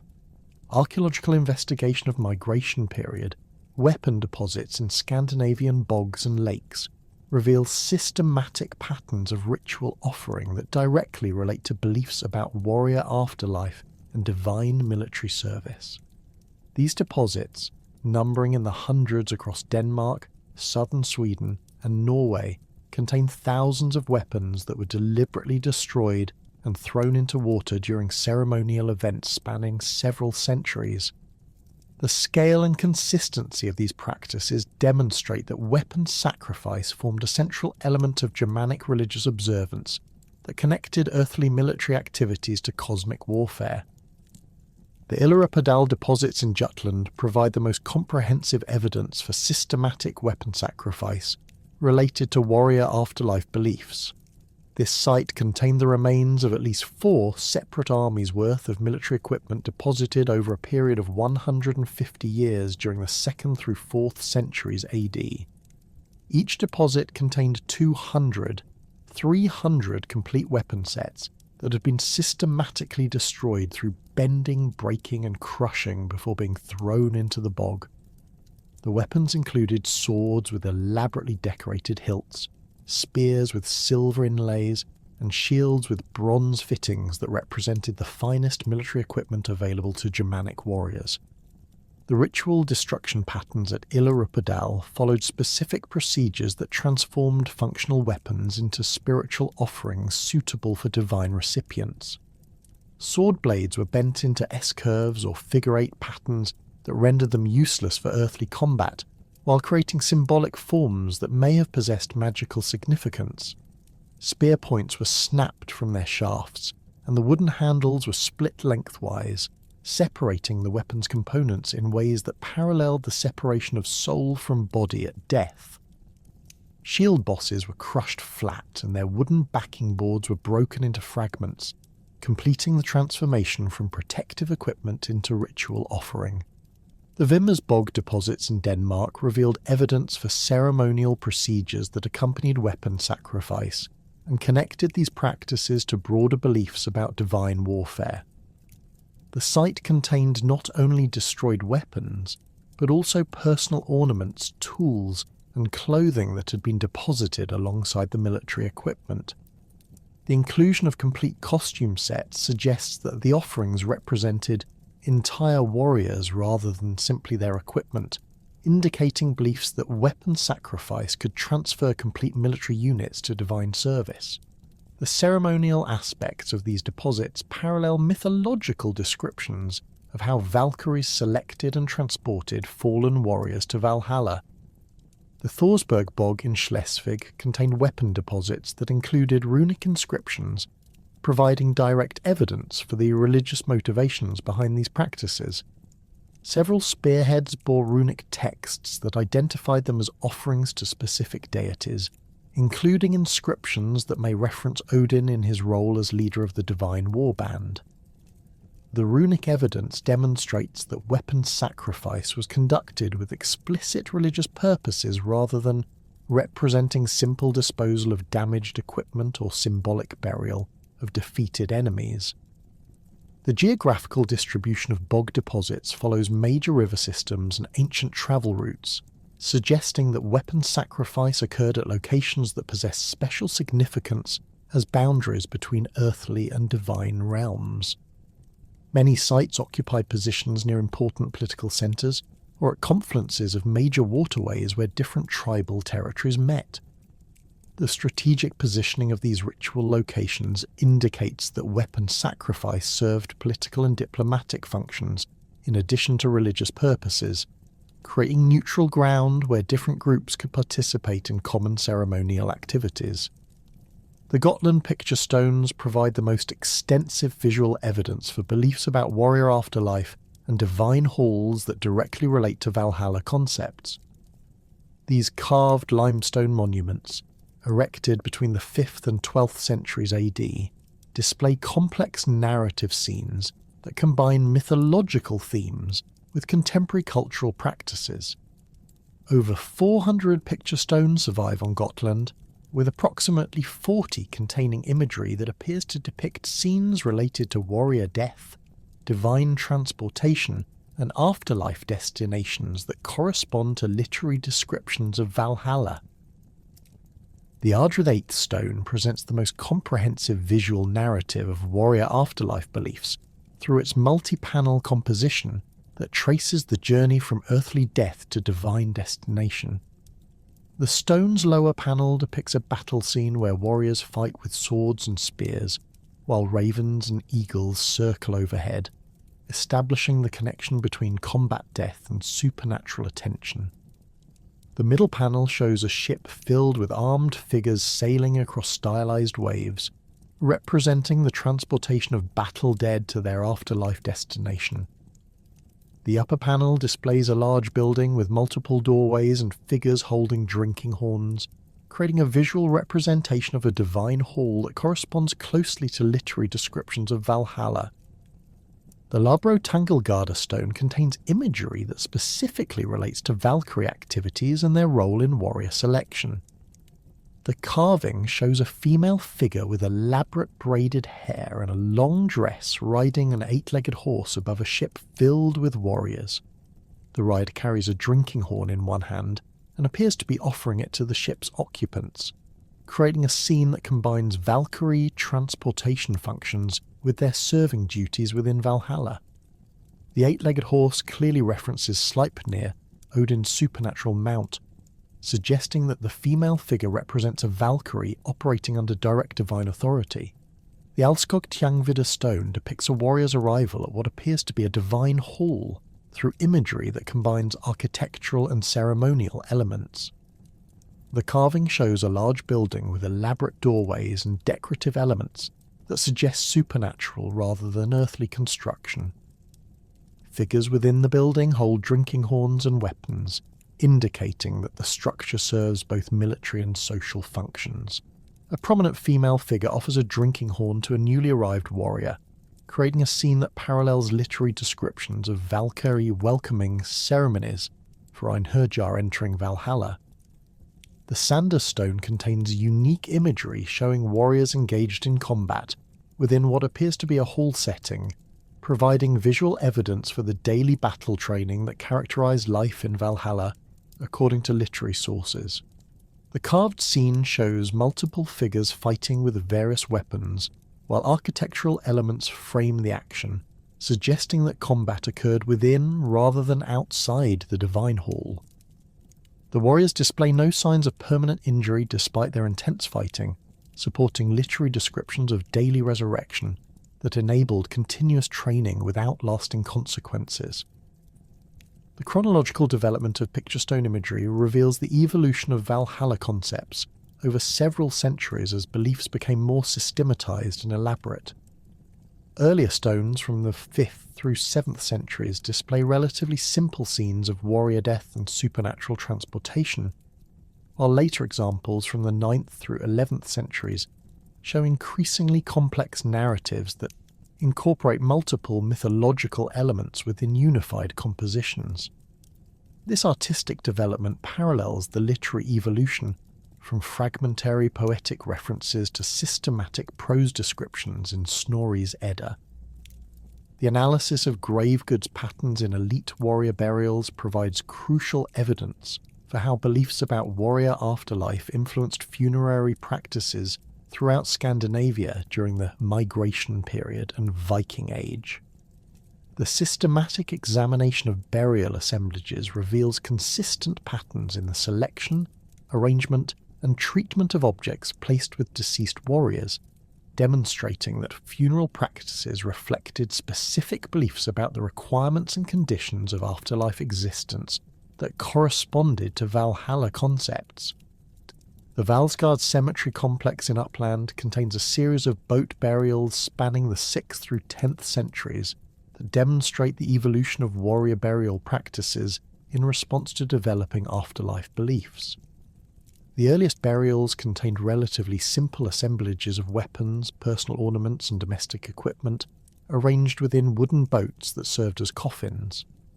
Later burials displayed increasingly elaborate grave goods arrangements that included complete household assemblages, gaming pieces, and imported luxury items that suggested beliefs about maintaining earthly lifestyle patterns in the afterlife. The Vendel Cemetery provides parallel evidence for elite warrior burial practices that reflected beliefs about divine military service after death. The site's boat burials contained weapon assemblages that exceeded practical military requirements, including multiple swords, dozens of spears, and elaborate helmets decorated with scenes of divine warfare. The excessive quantity and exceptional quality of military equipment suggests that these items were intended to equip the deceased for supernatural rather than earthly combat, supporting beliefs about continued warrior service in divine halls. The distribution patterns of grave goods within individual burials reveal systematic arrangements that reflected beliefs about afterlife organization and hierarchy. Weapons typically occupied positions near the deceased's right hand or along the body's length, maintaining the spatial relationships that characterize living warrior equipment arrangements. Personal ornaments and drinking vessels were placed near the head or chest area, suggesting their importance for social recognition and ceremonial participation in the afterlife. The careful positioning of grave goods indicates that burial assemblages were intended to recreate complete warrior identity rather than simply honouring the deceased's memory. The ritual treatment of weapons in warrior burials paralleled the destruction practices documented in bog deposits, suggesting shared beliefs about the transformation required for earthly objects to function in divine realms. Many burial weapons showed evidence of deliberate damage, bent sword blades, broken spear points, or crushed shield bosses that rendered them non-functional for earthly use, while potentially enabling their spiritual transportation to supernatural destinations. The systematic nature of this destruction indicates that weapon killing formed an essential element of proper funeral procedure rather than representing accidental damage or enemy action. The inclusion of gaming pieces in warrior burials provides evidence for beliefs about recreational activities that would continue in the afterlife, supporting literary descriptions of social fellowship that complemented military training in Valhalla. Archaeological analysis has identified over 200 gaming sets from Scandinavian warrior graves, including elaborate examples with pieces carved from amber, jet, and precious metals. The game's complexity and the skill required for their manufacture suggest that gaming formed an important element of aristocratic culture that warriors expected to continue after death. The presence of complete horse skeletons in warrior burials demonstrates beliefs about supernatural transportation that connected earthly death to divine destinations. These horses, typically buried with full riding equipment including bits, stirrups and decorative harness fittings, appear to have been sacrificed to provide transportation for the deceased's journey to the afterlife. The practice directly parallels mythological descriptions of supernatural horses used by Valkyries and divine messengers to travel between different cosmic realms, suggesting that earthly burial practices attempted to replicate divine transportation systems. Human sacrifice evidence in elite warrior burials provides the most direct archaeological support for beliefs about retinue service that would continue in divine halls. Several Scandinavian burial sites contain evidence for the deliberate killing of servants, retainers or slaves who were buried alongside their masters to provide continued service in the afterlife. The Oseberg ship burial contained 2 female skeletons that showed signs of violent death, while several male warrior graves included additional human remains that appeared to represent sacrificed attendants. These practices suggest beliefs that social relationships and service obligations would continue in the afterlife, supporting literary descriptions of hierarchical organization within Valhalla. The archaeological evidence for warrior afterlife beliefs extends far beyond Scandinavia proper, revealing a complex network of interconnected Germanic traditions that shared fundamental concepts while developing distinctive regional characteristics. The Gothic migrations across Eastern Europe during the 3rd and 4th centuries carried warrior cult practices from their Scandinavian origins into territories stretching from the Black Sea to the Iberian Peninsula, creating archaeological signatures that demonstrate both cultural continuity and adaptive modification. The Cherniakov culture sites associated with Gothic settlement patterns contain burial assemblages that preserve recognizable elements of Northern Germanic warrior afterlife beliefs, while incorporating local influences from Sarmatian, Dacian, and Roman cultural traditions. The Pietra Asel treasure from Romania, discovered in association with a Gothic princely burial, contains gold vessels decorated with scenes that parallel Scandinavian mythological imagery, while displaying distinctively Eastern European artistic influences. The treasure's centerpiece, a massive gold tray weighing over 1.5 kilograms, depicts figures engaged in ritual activities around what appears to be a large hall structure. The architectural details include elevated platforms, carved posts, and ceremonial hearths that correspond closely to archaeological evidence from Scandinavian great halls, suggesting that Gothic elites maintained traditional concepts about divine hall architecture despite their geographical separation from Scandinavian cultural centres. The Gothic historian Jordanes, writing in the 6th century, preserved traditions about warrior afterlife beliefs that demonstrate continuity with Scandinavian concepts while reflecting Gothic cultural adaptations. His account describes Gothic warriors who died in battle joining the ancestral heroes in eternal combat, where they prepare for a final cosmic battle against the forces of chaos. The terminology employed in these descriptions includes cognates of Scandinavian mythological vocabulary, indicating that Gothic oral traditions preserved linguistic connections to their northern origins despite centuries of geographical separation and cultural contact with non-Germanic populations. Archaeological evidence from Gothic burial sites in the Crimean Peninsula reveals weapon deposit practices that parallel Scandinavian bog offerings, while incorporating local variations that reflect adaptation to different geographical and cultural conditions. The Inkerman cemetery contained over 200 warrior graves spanning the 4th through 6th centuries, with burial assemblages that included systematically destroyed weapons placed in specific arrangements around the deceased. The destruction patterns followed procedures similar to those documented at Illerup, Adel and other Scandinavian sites, but incorporated additional elements such as fire-damaged spear points and deliberately fragmented sword hilts that may reflect local ritual innovations. The Lombard migration from Scandinavia through Central Europe to northern Italy created another pathway for the transmission and modification of warrior afterlife beliefs across continental Germanic territories. The archaeological record of Lombard settlement sites documents the persistence of northern Germanic burial practices, combined with gradual adoption of local cultural elements that created hybrid traditions reflecting both ancestral beliefs and contemporary influences. The Lombard cemetery at Casteltrocino in central Italy contained warrior burials that preserved Scandinavian-style weapon arrangements while incorporating Mediterranean grave goods such as Byzantine coins, Italian ceramics, and locally produced metalwork. The Origogentis Langobardorum preserves Lombard traditions about divine warfare and supernatural warriors that demonstrate clear connections to Scandinavian Valhalla concepts while reflecting distinctively Lombard cultural elements.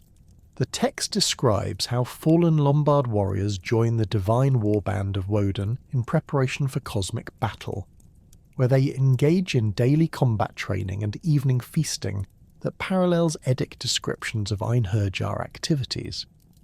The Lombard version emphasises the role of divine women in selecting and transporting battle dead, but identifies these figures as servants of Freya rather than independent Valkyrie agents, suggesting theological modifications that reflected Lombard cultural preferences. Lombard metalwork from Italian archaeological context displays iconographic elements that connect to broader Germanic traditions about warrior afterlife, while incorporating local artistic influences. The Golden Cross of Ogilulf, created in the early 7th century, contains decorative panels that depict warriors engaged in combat scenes, reminiscent of Gotland picture stone imagery, but executed in the Croissant technique characteristic of Mediterranean luxury craftsmanship. The combination of northern Germanic mythological themes with southern European artistic traditions demonstrates the cultural synthesis that characterised Lombard adaptation to their Italian territories. The Anglo-Saxon settlement of Britain created perhaps the most extensively documented example of continental Germanic warrior afterlife beliefs adapting to new geographical and cultural conditions while maintaining recognisable connections to Scandinavian prototypes. The archaeological record of Anglo-Saxon England contains thousands of warrior burials spanning the 5th through 11th centuries that preserve evidence for beliefs about posthumous warrior service while reflecting gradual modification through contact with Romano-British, Celtic, and eventually Scandinavian Viking cultural traditions. The Sutton Hoo ship burial represents the most spectacular archaeological evidence for Anglo-Saxon beliefs about warrior afterlife and divine halls that directly parallel Scandinavian Valhalla concepts. The burial assemblage contained a complete royal household arranged within a 27-metre ship that functioned simultaneously as tomb, transport vessel, and symbolic hall. The grave goods included weapons that exceeded practical military requirements, ceremonial equipment suitable for divine court service, and imported luxury items that demonstrated the deceased's wealth and status. The ship's interior arrangement created spatial divisions that paralleled the hierarchical organisation described in literary sources about divine halls. The Sutton Hoo helmet represents one of the most sophisticated examples of Anglo-Saxon metalwork that incorporates mythological imagery directly relevant to warrior afterlife beliefs. The helmet's decorative panels depict scenes of warriors engaged in combat, supernatural figures with bird characteristics, and architectural elements that appear to represent divine buildings. The craftsmanship required for the helmet's construction indicates that it was created specifically for burial rather than practical use, suggesting that it was intended to identify the deceased as worthy of divine military service, rather than simply demonstrating earthly martial prowess. Anglo-Saxon poetry preserved in manuscripts such as the Exeter Book and the Vercelli Book contains extensive evidence for warrior afterlife beliefs that demonstrate clear connections to Scandinavian traditions, while reflecting distinctively Anglo-Saxon cultural modifications. The Wanderer describes the psychological experience of a warrior who has lost his lord and hall companions, creating a poetic exploration of the social relationships that warriors expected to continue in the afterlife. The poem's descriptions of hall joy and warrior fellowship correspond closely to literary descriptions of Valhalla's social aspects, while reflecting the specific political conditions of Anglo-Saxon England. The Battle of Maldon preserves Anglo-Saxon concepts about battlefield death and posthumous warrior service that parallel Scandinavian Einherjar beliefs, while incorporating distinctively English cultural elements. The poem describes warriors who die defending their lord as joining the host of the blessed, where they continue their military service under divine leadership. The terminology employed in these descriptions includes cognates of Scandinavian mythological vocabulary, but the emphasis on loyalty to earthly lords rather than divine selection criteria reflects Anglo-Saxon political values that modified traditional Germanic warrior afterlife concepts. The Dream of the Rood demonstrates how Anglo-Saxon Christian poets adapted Germanic warrior imagery to Christian theological contexts, creating literary works that preserve traditional cultural elements while redirecting them toward Christian purposes. The poem describes Christ's crucifixion in terms derived from Germanic warrior culture, where Christ appears as a young hero stripping for battle and the cross functions as a loyal retainer who serves his Lord faithfully despite suffering. The adaptation process reveals how deeply embedded warrior afterlife concepts were in Anglo-Saxon culture, requiring sophisticated theological work to redirect rather than simply replace them. Anglo-Saxon archaeological evidence from sites such as Spong Hill, Empingham and Worthy Park reveals burial practices that demonstrate persistent beliefs about warrior equipment requirements in the afterlife despite the gradual adoption of Christianity.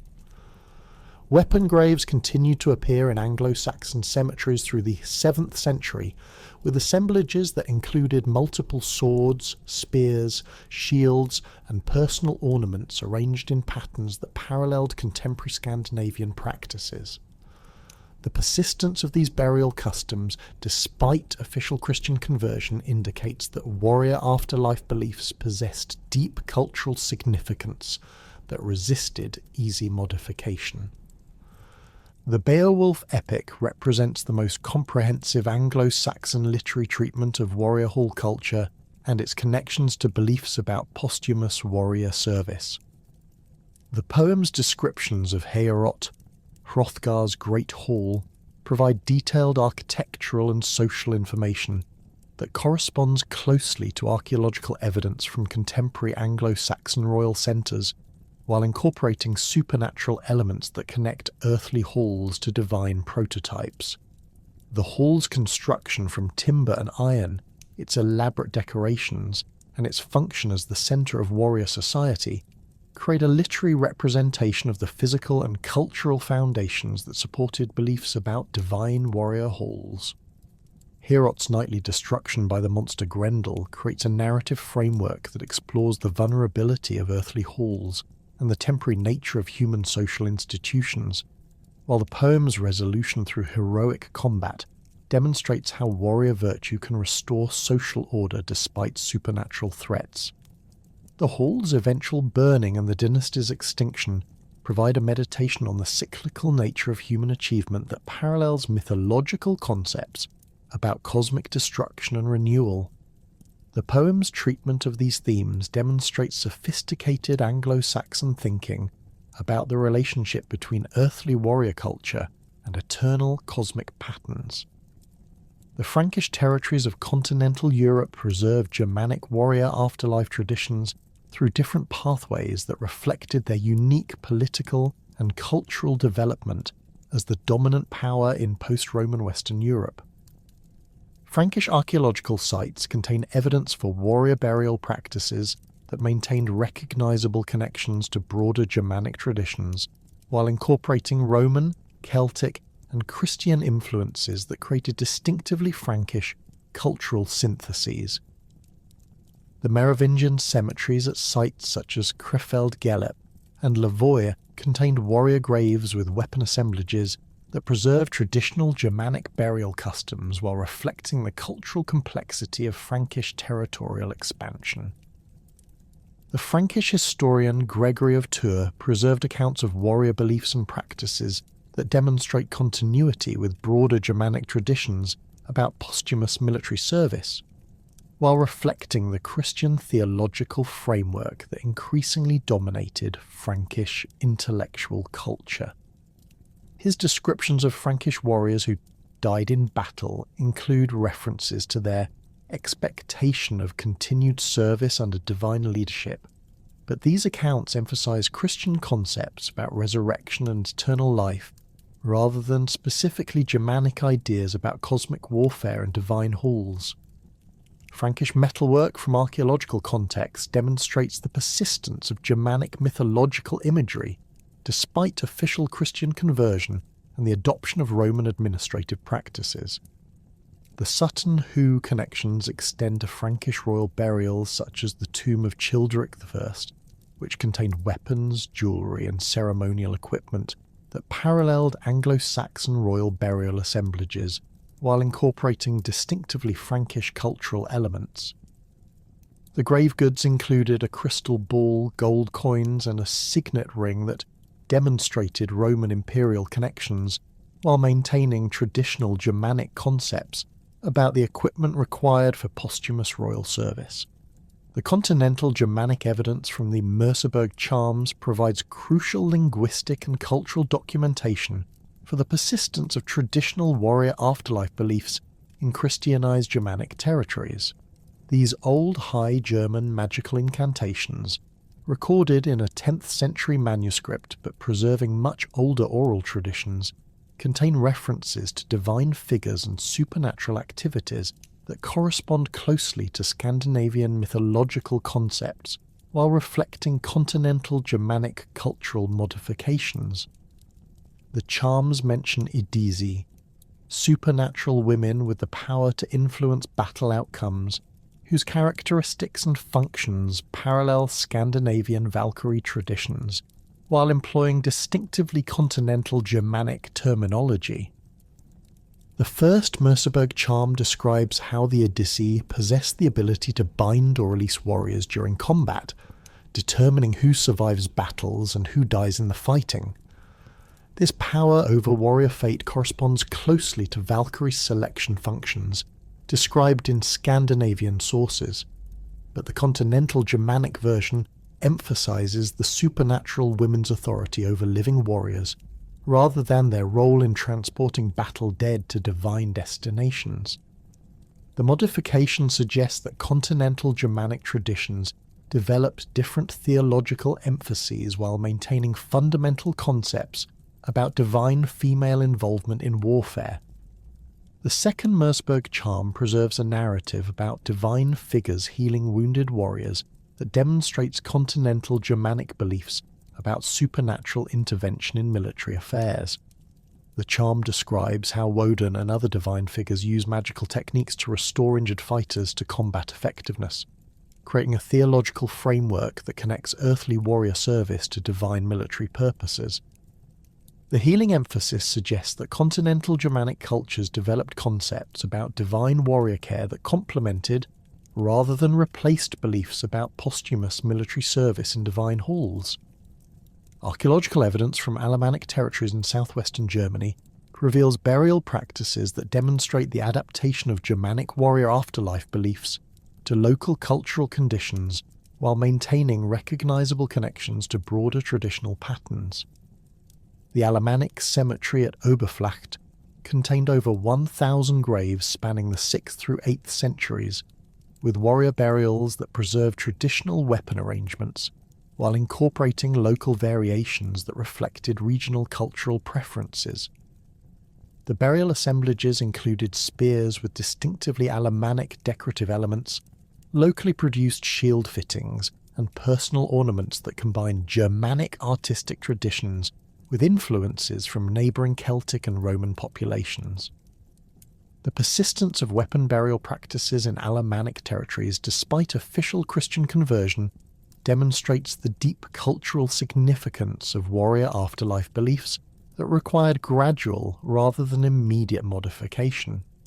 The latest weapon graves at Oberflacht date to the early 8th century, indicating that traditional burial customs continued for several generations after the formal adoption of Christianity. The gradual disappearance of grave weapons corresponds chronologically with the increasing influence of Frankish administrative control and Christian ecclesiastical authority, suggesting that political and religious pressures combined to modify traditional cultural practices. Bavarian archaeological sites provide additional evidence for the regional variation of Germanic warrior afterlife beliefs across continental European territories. The Bavarian cemetery at Aschheim contained warrior burials that demonstrated connections to both Frankish and Alemannic cultural traditions, while maintaining distinctively Bavarian characteristics that reflected local cultural development. The burial assemblages included weapons with decorative elements that combined Germanic artistic motifs with influences from neighbouring Slavic and Avar populations, creating material culture that documented the cultural complexity of early medieval Central Europe. The evidence from continental Germanic sources demonstrates that Valhalla concepts formed part of a broader cultural complex that extended across the entire Germanic-speaking world during the migration period and early medieval centuries. The archaeological and literary documentation from Gothic, Lombard, Anglo-Saxon, Frankish, and other Germanic territories reveals both the fundamental unity of warrior afterlife beliefs and the regional variations that reflected local cultural conditions and historical circumstances. The persistence of these traditions, despite geographical separation, political fragmentation, and religious conversion, indicates their deep cultural significance within Germanic civilization. The comparative analysis of regional variations reveals systematic patterns in how Germanic warrior afterlife beliefs adapted to different cultural environments while maintaining essential characteristics that preserve their recognizable identity. The emphasis on divine halls, supernatural warrior training, and cosmic warfare remained consistent across different Germanic territories, while specific details about selection criteria, daily activities, and theological frameworks reflected local cultural preferences and historical circumstances. The adaptability of these concepts enabled their survival through major cultural transitions that might otherwise have eliminated less flexible religious traditions. The continental connections documented through archaeological and literary evidence demonstrate that Scandinavian Valhalla traditions formed part of a cultural network that encompassed the entire Germanic world rather than representing isolated regional developments. The systematic similarities in burial practices, mythological terminology, and religious concepts across widely separated territories indicate active cultural communication that maintained shared traditions despite political fragmentation and geographical obstacles. The evidence supports understanding Valhalla as the most fully developed expression of pan-Germanic concepts about warrior afterlife rather than a uniquely Scandinavian cultural innovation. The collision between Norse paganism and Christian missionary activity created one of the most complex religious transformations in medieval European history, where Valhalla concepts underwent systematic reinterpretation, adaptation, and eventual incorporation into Christian theological frameworks. The earliest documented Christian encounters with Norse beliefs about warrior afterlife reveal sophisticated missionary strategies that sought to redirect, rather than simply eliminate traditional religious concepts, recognizing that complete suppression of deeply embedded cultural beliefs would likely provoke resistance rather than genuine conversion. The resulting syncretic developments preserved essential elements of Valhalla imagery while transforming their theological significance to serve Christian doctrinal purposes. Adam of Bremen's Gesta Hamburgensis Ecclesiae Pontificum, completed around 1075, provides the most detailed contemporary Christian account of Norse religious practices, including specific observations about beliefs concerning warrior afterlife that directly relate to Valhalla concepts. Writing as a canon of Bremen Cathedral with access to extensive missionary reports and diplomatic correspondence, Adam possessed unique qualifications for documenting Scandinavian paganism during the crucial period of Christian conversion. His systematic approach to ethnographic description, influenced by classical Roman geographic traditions, create a methodical record of Norse religious practices that emphasize their theological implications for Christian missionary work. Adam's description of the Uppsala temple complex reveals his sophisticated understanding of Norse cosmological concepts, while demonstrating clear Christian interpretive frameworks that shaped his presentation of pagan beliefs. He describes the temple as containing images of three primary deities, Thor, Odin, and Freya, arranged in hierarchical positions that reflected their relative importance within Norse religious systems. His account emphasizes Odin's role as god of war, who gives courage to warriors fighting against enemies and receives sacrificial offerings from those seeking victory in battle. The description demonstrates Adam's recognition that Norse warfare possessed explicit religious dimensions that connected earthly military activities to divine purposes. The accuracy of Adam's observations about Valhalla-related beliefs can be evaluated through comparison with independent sources that document similar concepts from different perspectives.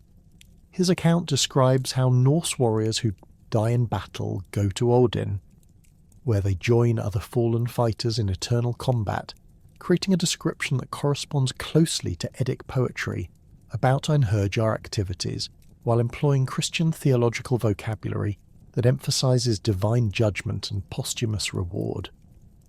The parallel accuracy suggests that Adam's missionary sources possessed genuine understanding of Norse religious concepts, rather than simply recording superficial observations or hostile propaganda.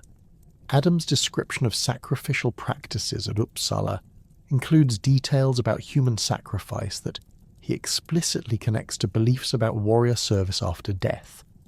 He reports that living warriors were sometimes sacrificed during major religious festivals to send messages to Odin or to join the divine army in preparation for cosmic warfare. These accounts, while filtered through Christian moral condemnation of human sacrifice, preserve information about Norse beliefs that living warriors could achieve divine military service through ritual death, rather than only through battlefield casualties. The theological implications troubled Christian missionaries who recognized that such beliefs provided alternative pathways to posthumous glory that competed directly with Christian concepts about martyrdom and sainthood. The missionary strategies developed by Christian authorities for addressing Norse warrior afterlife beliefs reveal sophisticated theological thinking that sought to preserve appealing elements of traditional concepts while redirecting them toward Christian purposes. Rather than simply condemning Valhalla beliefs as demonic deception, missionary texts demonstrate systematic efforts to identify theological parallels that could serve as bridges between pagan and Christian worldviews. The concept of warrior paradise found Christian parallels in biblical descriptions of heavenly hosts, angelic armies, and the eternal struggle between good and evil that characterized Christian apocalyptic literature. The Hellion, a 9th century Saxon gospel harmony written in alliterative verse, demonstrates sophisticated Christian adaptation of Germanic warrior imagery to biblical narrative contexts. The anonymous poet systematically transforms New Testament stories into Germanic cultural terms, presenting Christ as a warrior lord leading his retainers against supernatural enemies, while heaven appears as a divine hall where faithful warriors feast eternally after completing their earthly service. The disciples become Christ's warband, bound by oaths of loyalty that parallel Germanic comitatus relationships, while their martyrdoms transform into heroic deaths that earn them places in the divine hall. The Hellion poet's treatment of Christ's death employs imagery directly derived from Germanic warrior culture, describing the crucifixion as a battle where Christ defeats death and hell through personal combat that demonstrates divine martial prowess.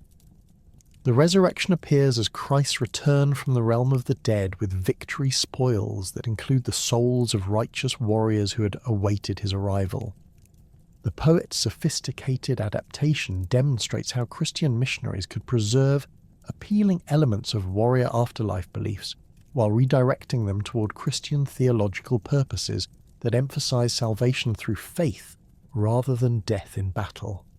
Similar syncretic developments appear in Anglo-Saxon Christian poetry, where traditional Germanic concepts about warrior halls and divine military service underwent systematic reinterpretation within Christian theological frameworks. The Dream of the Rood presents Christ's crucifixion through imagery derived directly from Germanic warrior culture, where the cross appears as a loyal retainer who serves his lord faithfully despite suffering, while Christ appears as a young warrior stripping for battle against supernatural enemies. The poem's sophisticated theological framework preserves traditional cultural imagery while transforming its religious significance to serve Christian doctrinal purposes. The development of Christian warrior saints in Scandinavian hagiographic literature demonstrates another pathway through which Valhalla concepts influence Christian religious expression. Saints like Olaf of Norway and Eric of Sweden received literary treatments that emphasized their martial prowess and their posthumous military activities in service of Christian causes, creating Christian parallels to Einherjar concepts that preserve traditional warrior values while directing them toward Christian purposes. These saints' legends describe them leading heavenly armies against demonic enemies, participating in cosmic warfare that parallels Ragnarok imagery while serving Christian apocalyptic purposes. St. Olaf's posthumous activities, as described in medieval Norwegian sources, include leading supernatural armies of Christian warriors against pagan enemies, appearing in dreams to provide military advice to Christian kings, and intervening directly in battles to ensure Christian victory. These accounts preserve traditional Norse concepts about divine warrior intervention, while redirecting them toward Christian theological frameworks that emphasize the saints' role as intercessors and divine agents. The systematic parallels between St. Olaf's posthumous activities and traditional Einherjar functions demonstrate how Christian hagiographers adapted rather than simply replaced Norse warrior afterlife concepts. The gradual Christianization of Icelandic saga literature between 1200 and 1400 provides extensive documentation for the systematic transformation of heroic afterlife concepts while preserving essential pre-Christian elements that maintained cultural continuity. The family sagas, composed during this period by Christian authors drawing from oral traditions that preserved pre-Christian cultural memory, demonstrate sophisticated literary techniques that balance Christian theological requirements with traditional cultural values that remained important to their audiences. The resulting literary works preserve detailed information about pre-Christian beliefs while presenting them within Christian interpretive frameworks that emphasize divine providence and moral judgment. Egil's saga, composed around 1230, demonstrates how Christian authors preserved traditional warrior values while modifying their theological implications to conform to Christian doctrinal requirements. The saga's protagonist, Egil Skallagrimsson, displays characteristics that would have qualified him for Valhalla for admission according to traditional Norse criteria: exceptional combat prowess, poetic ability, and death-defying courage in battle. However, the Christian author presents these qualities as gifts from God rather than qualifications for pagan afterlife destinations, creating a theological framework that preserves traditional hero worship while directing it toward Christian purposes. The saga's treatment of death and posthumous existence reveals systematic Christian modification of traditional Norse concepts about warrior afterlife.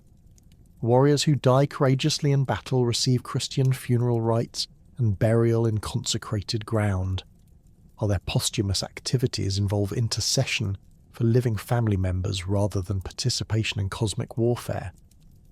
The modification preserves the essential concept that exceptional warriors continue to influence earthly affairs after death, while redirecting their activities toward Christian theological purposes that emphasize prayer and divine mercy rather than eternal combat.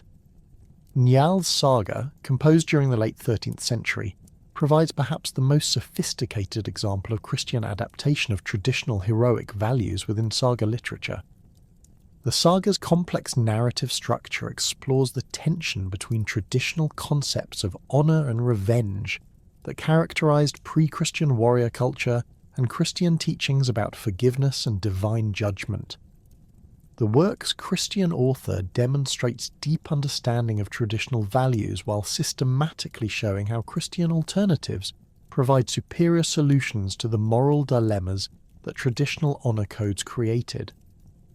The saga's climactic burning of Njal and his family transforms traditional concepts about heroic death through fire into Christian martyrdom imagery that emphasizes their innocence and piety rather than their martial prowess. The victim's posthumous activities involve appearing in dreams to provide spiritual guidance and prophetic warnings, rather than leading supernatural war bands or participating in cosmic battles. The Christian reinterpretation preserves the essential concept that exceptional individuals continue to influence earthly affairs after death, while redirecting their activities towards spiritual rather than military purposes.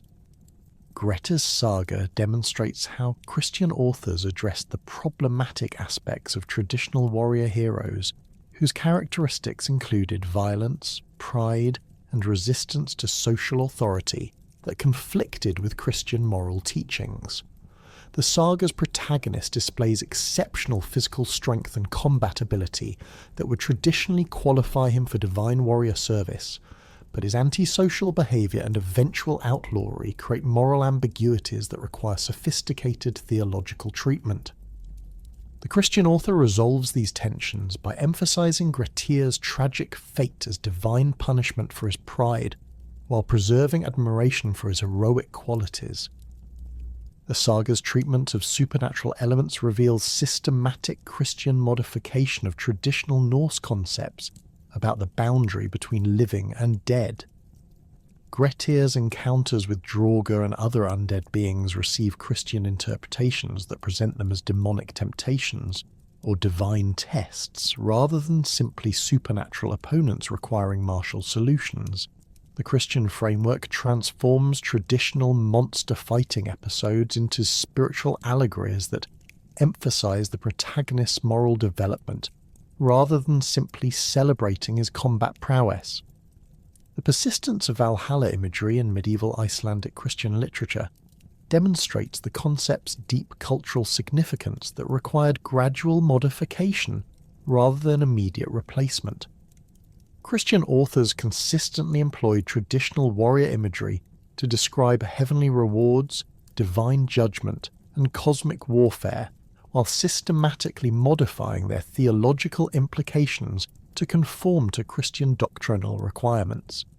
The resulting literary works preserve extensive information about pre-Christian beliefs, while presenting them within Christian interpretive frameworks that maintained cultural continuity during religious transition. Medieval Christian allegorical literature throughout Scandinavia reveals extensive borrowing from Valhalla imagery that demonstrates the concept's continued cultural relevance despite official religious conversion. Christian poets and prose writers consistently employed traditional descriptions of divine halls, warrior feasting, and cosmic battle to describe Christian theological concepts, creating literary works that preserve traditional cultural imagery while serving Christian educational and devotional purposes. The systematic adaptation reveals both the appeal of traditional imagery and the sophisticated theological work required to redirect it toward Christian purposes. The physiologist tradition in medieval Scandinavian literature demonstrates how Christian authors adapted traditional animal imagery associated with battlefield death and divine warrior service to serve Christian allegorical purposes.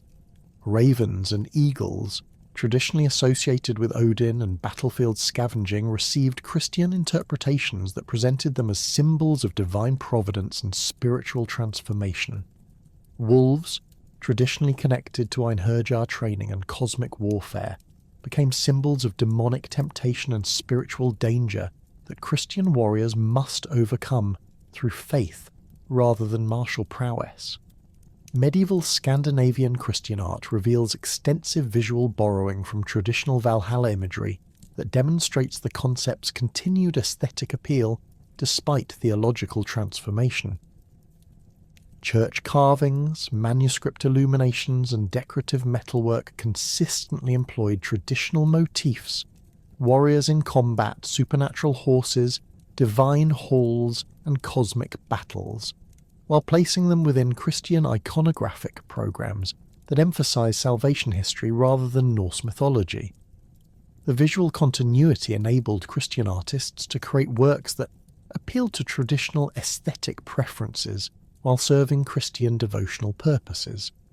The Ernestave Church in Norway contains extensive wood carvings that demonstrate sophisticated Christian adaptation of traditional Norse artistic motifs. The church's decorative program includes interlaced animal designs that derive from traditional Germanic artistic traditions while serving Christian symbolic purposes that emphasize the triumph of order over chaos through divine intervention.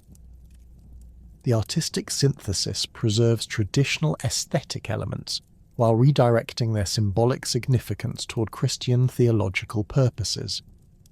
Folk belief traditions documented in later medieval and early modern sources reveal the persistence of Valhalla-related concepts within Christianized popular culture throughout Scandinavia.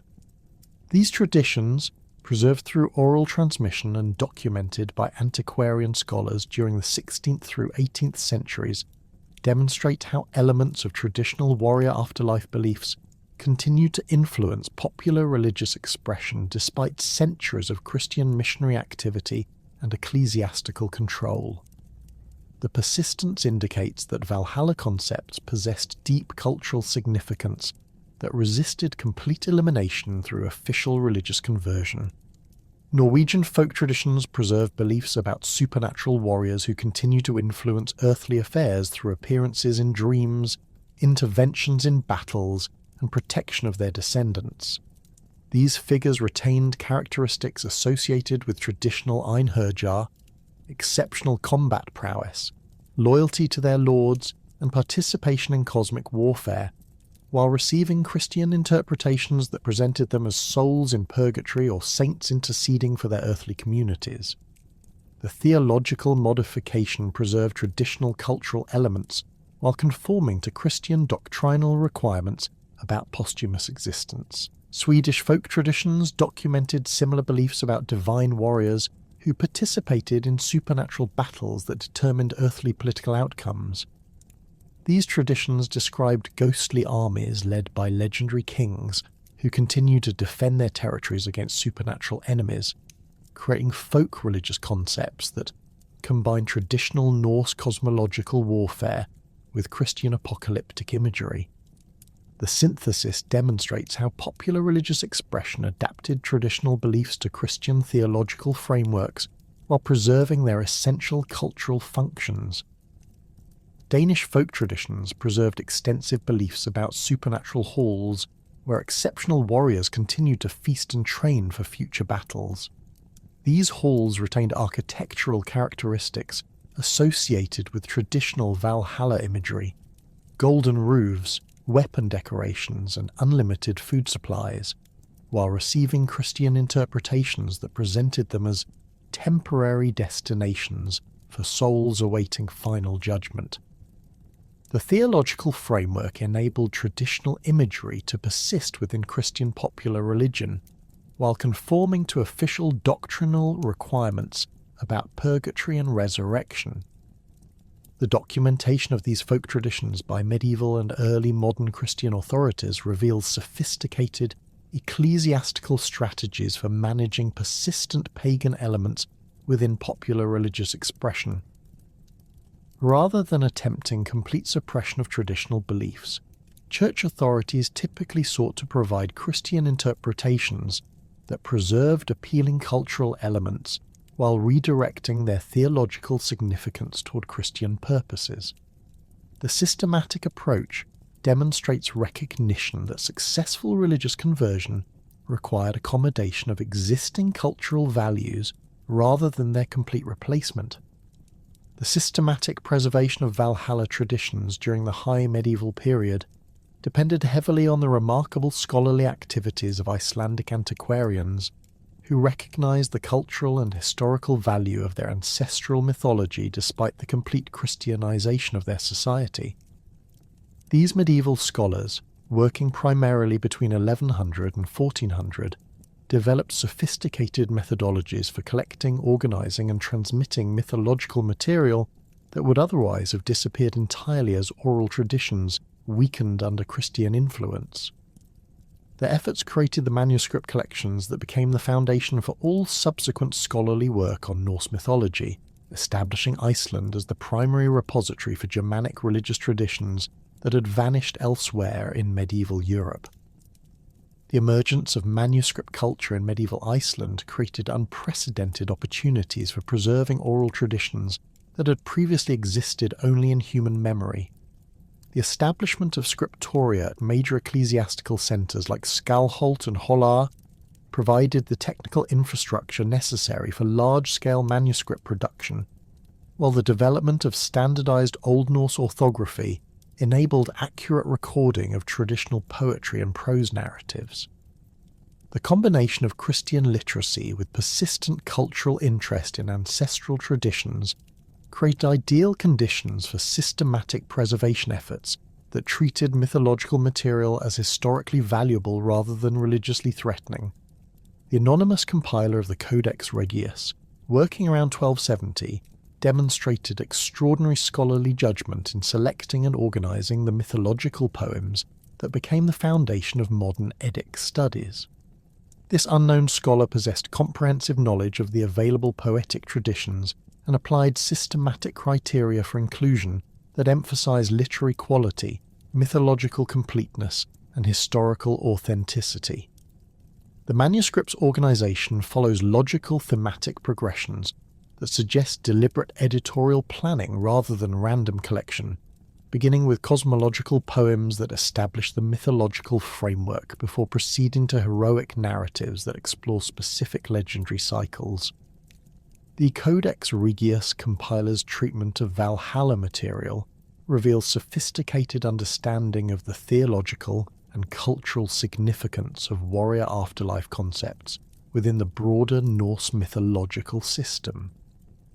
The manuscript includes all major Eddic poems that contain Valhalla references, arranged in sequences that enable readers to trace the development of these concepts across different poetic traditions and historical periods.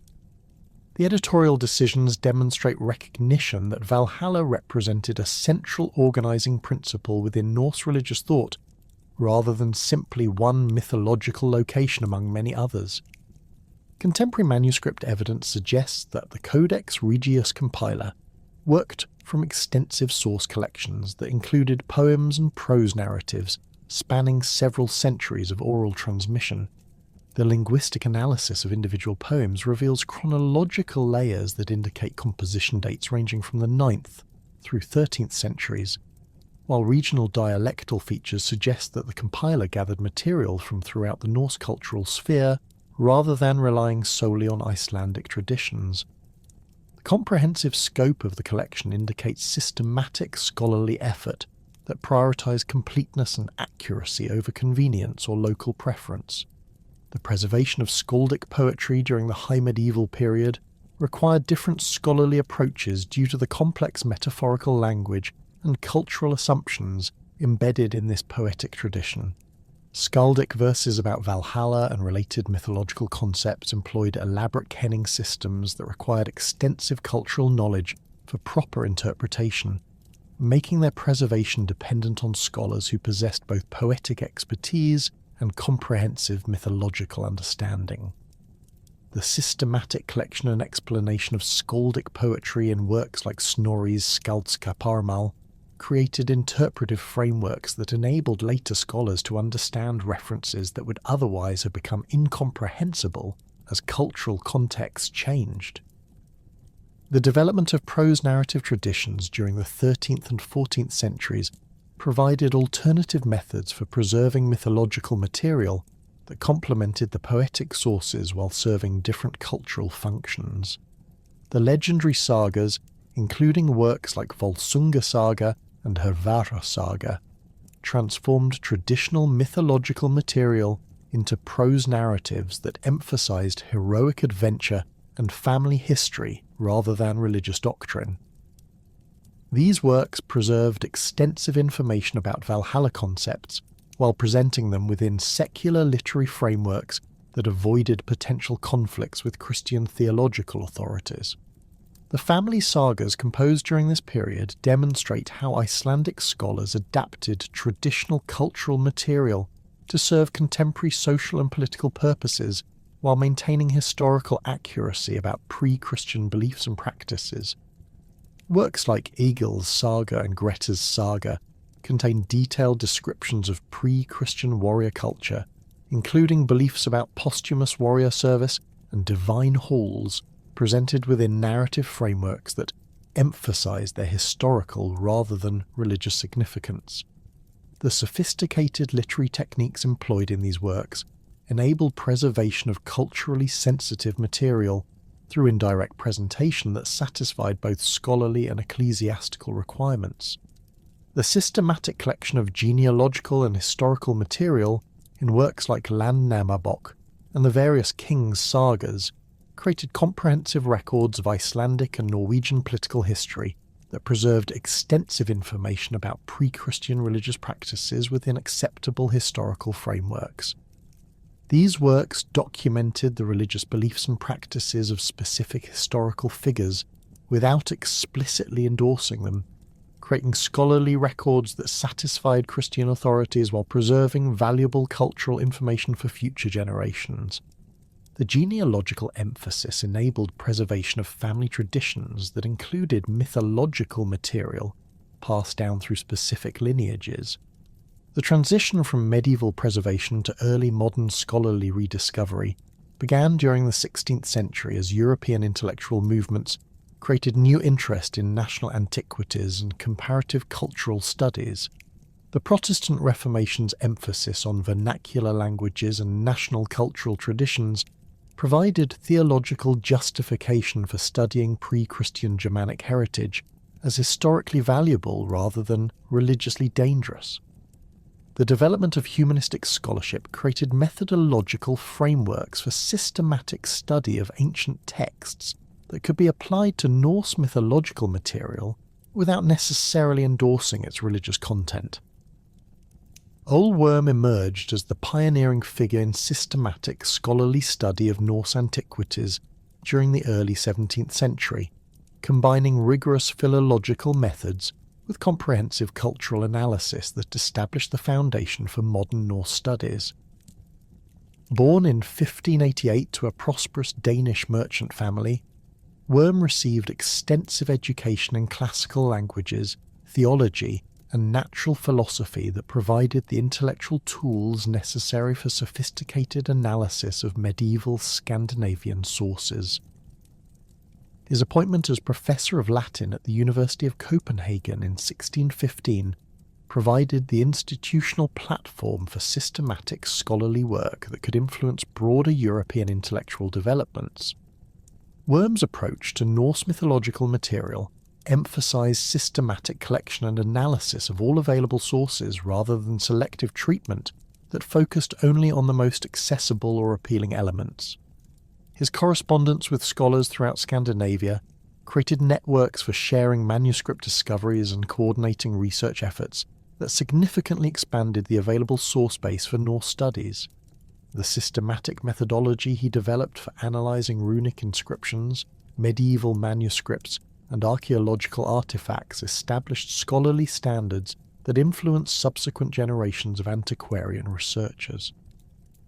The publication of Worm's Danicorum Monumentorum Libri Sex in 1643 represented the first systematic scholarly treatment of Norse mythological material that applied rigorous historical and philological methods to medieval sources. The work's comprehensive analysis of runic inscriptions, manuscript texts, and archaeological evidence demonstrated that Norse mythology could be studied as historically valuable cultural material rather than simply dismissed as primitive superstition. Worm's systematic presentation of Valhalla references across different source types revealed the consistency and sophistication of Norse religious thought while documenting its historical development through multiple centuries. Worm's treatment of Valhalla material demonstrated sophisticated understanding of the theological and cultural functions these concepts served within pre-Christian Scandinavian society.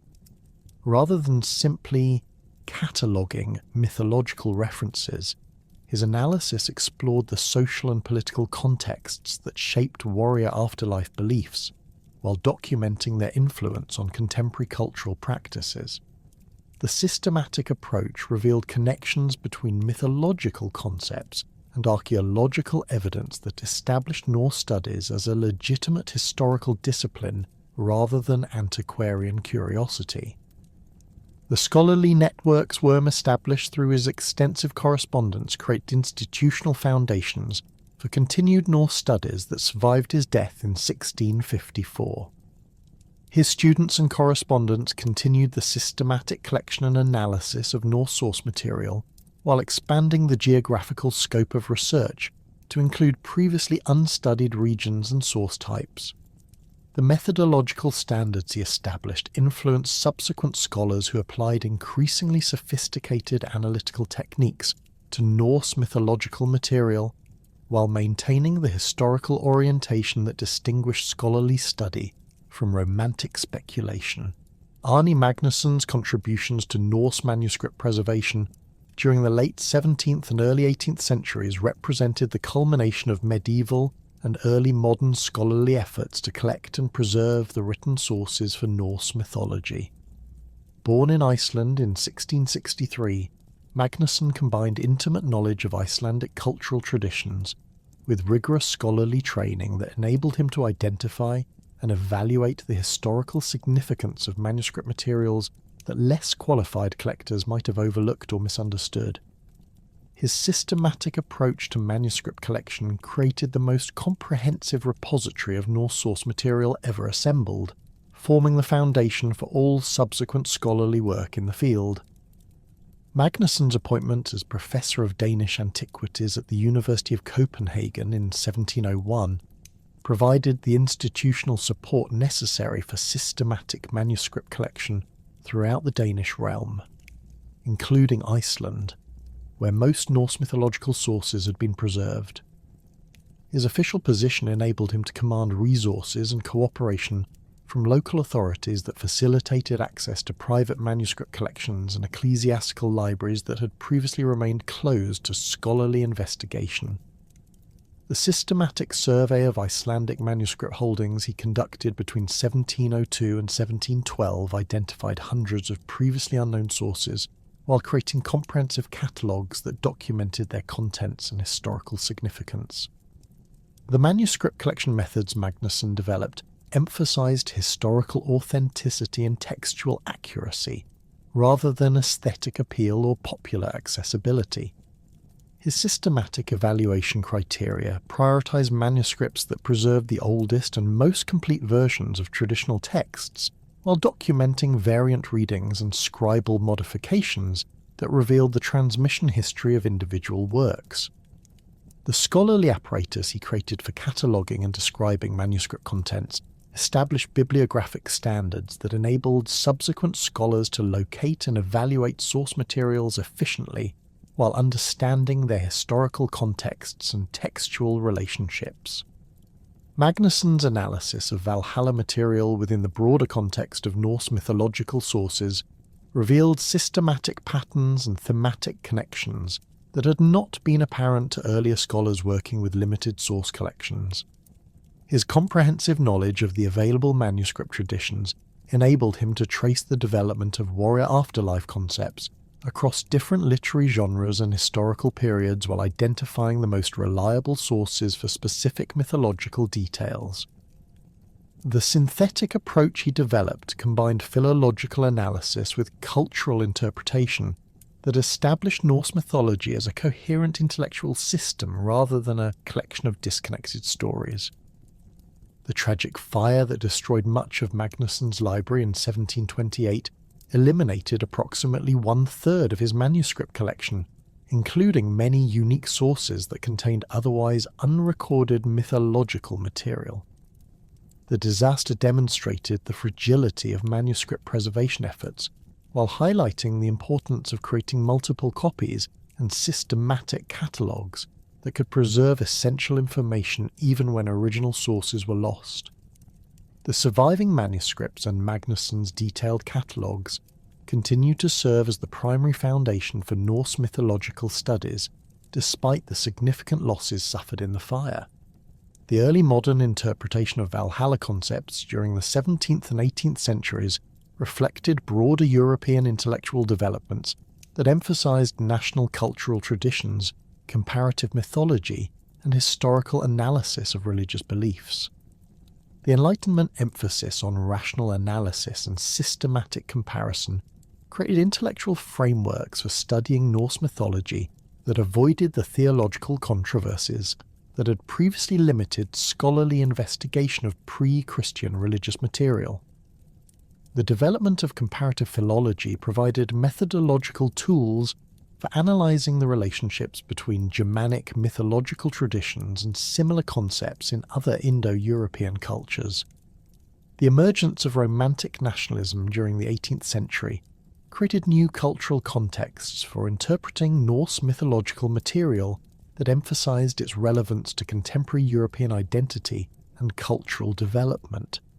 Scholars like Paul Henri Mallet began presenting Norse mythology as the ancestral heritage of modern European civilization, rather than simply the primitive beliefs of ancient Germanic tribes. This interpretive shift created popular interest in Norse mythological material, while establishing cultural frameworks that connected ancient beliefs to contemporary national identities and political aspirations.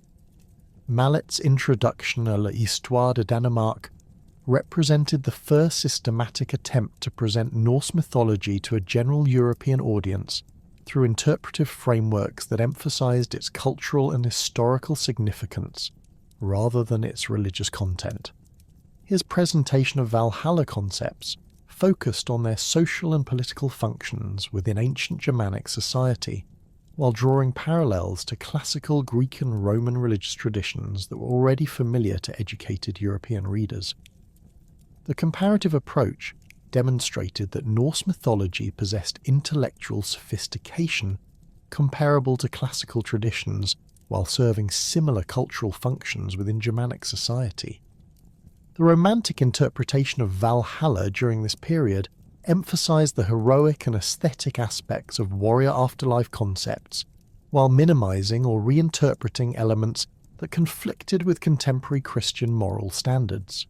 Scholars and popular writers consistently presented the Einherjar as noble warriors motivated by honor and duty rather than violence and aggression, creating idealized versions of Norse heroic culture that appealed to contemporary European sensibilities.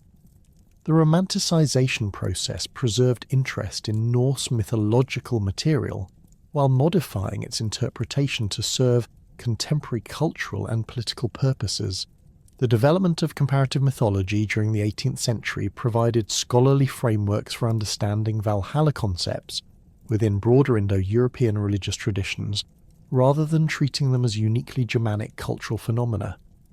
Scholars began identifying systematic parallels between Norse warrior afterlife beliefs and similar concepts in Celtic, Indo-Iranian, and classical traditions that suggested common ancestral origins and shared cultural functions. The comparative approach revealed underlying patterns and structures that connected Norse mythology to broader human religious experience, while documenting its distinctive characteristics and cultural adaptations. The systematic comparison of Germanic and Celtic warrior afterlife traditions revealed striking parallels that suggested either common ancestral origins or extensive cultural contact between these related Indo-European populations. Celtic concepts about the otherworld halls, where heroes feasted eternally after death in battle, displayed remarkable similarities to Valhalla descriptions, while maintaining distinctively Celtic characteristics that reflected different cultural contexts and historical developments. The comparative analysis demonstrated that warrior afterlife beliefs represented widespread Indo-European religious patterns rather than unique Germanic innovations. Similar comparative work on Indo-Iranian traditions revealed additional parallels that supported theories about common Indo-European ancestral religions that had influenced the development of warrior afterlife concepts across multiple cultural traditions. The Zoroastrian House of Song and the Vedic Hall of Indra displayed structural similarities to Valhalla that suggested shared mythological patterns while maintaining distinctive theological and cultural characteristics that reflected their specific historical contexts. The systematic documentation of these parallels established Norse mythology as part of broader Indo-European religious traditions rather than isolated Scandinavian cultural phenomena. The application of comparative philological methods to mythological terminology revealed systematic linguistic relationships that supported theories about common ancestral origins for Indo-European warrior afterlife concepts. The analysis of terms related to divine halls, warrior selection, and posthumous military service across different Indo-European languages revealed regular sound correspondences and semantic developments that indicated shared etymological origins, despite centuries of independent cultural development. The linguistic evidence provided objective support for comparative mythological theories, while documenting the historical processes through which common ancestral beliefs had developed into distinctive cultural traditions. The integration of archaeological evidence into comparative mythological studies during the late 18th century provided material support for theories about Indo-European religious traditions, while documenting the historical context within which these beliefs had developed and changed. The systematic analysis of burial practices, weapon deposits, and architectural remains across different Indo-European territories revealed consistent patterns that supported literary evidence about warrior afterlife beliefs while providing chronological frameworks for understanding their historical development. The archaeological approach established Norse mythology as part of documented historical processes, rather than timeless cultural phenomena. The systematic archaeological discoveries that transformed scholarly understanding of Germanic warrior culture during the 19th and 20th centuries provided unprecedented material evidence for the social and religious context that produced Valhalla beliefs. The excavation of major hall complexes, weapon deposits, and burial sites reveal the physical foundations of warrior-centered society that extended far beyond literary descriptions, demonstrating that Valhalla represented the mythological culmination of actual cultural practices rather than pure fantasy. These discoveries coincided with the rise of Romantic nationalism across Europe, where Valhalla became a powerful symbol of Germanic identity that transcended its original religious context to serve contemporary political and cultural purposes. The emergence of romantic nationalism during the 19th century transformed Valhalla from a subject of antiquarian curiosity into a central symbol of Germanic cultural identity that could mobilize popular sentiment and political action.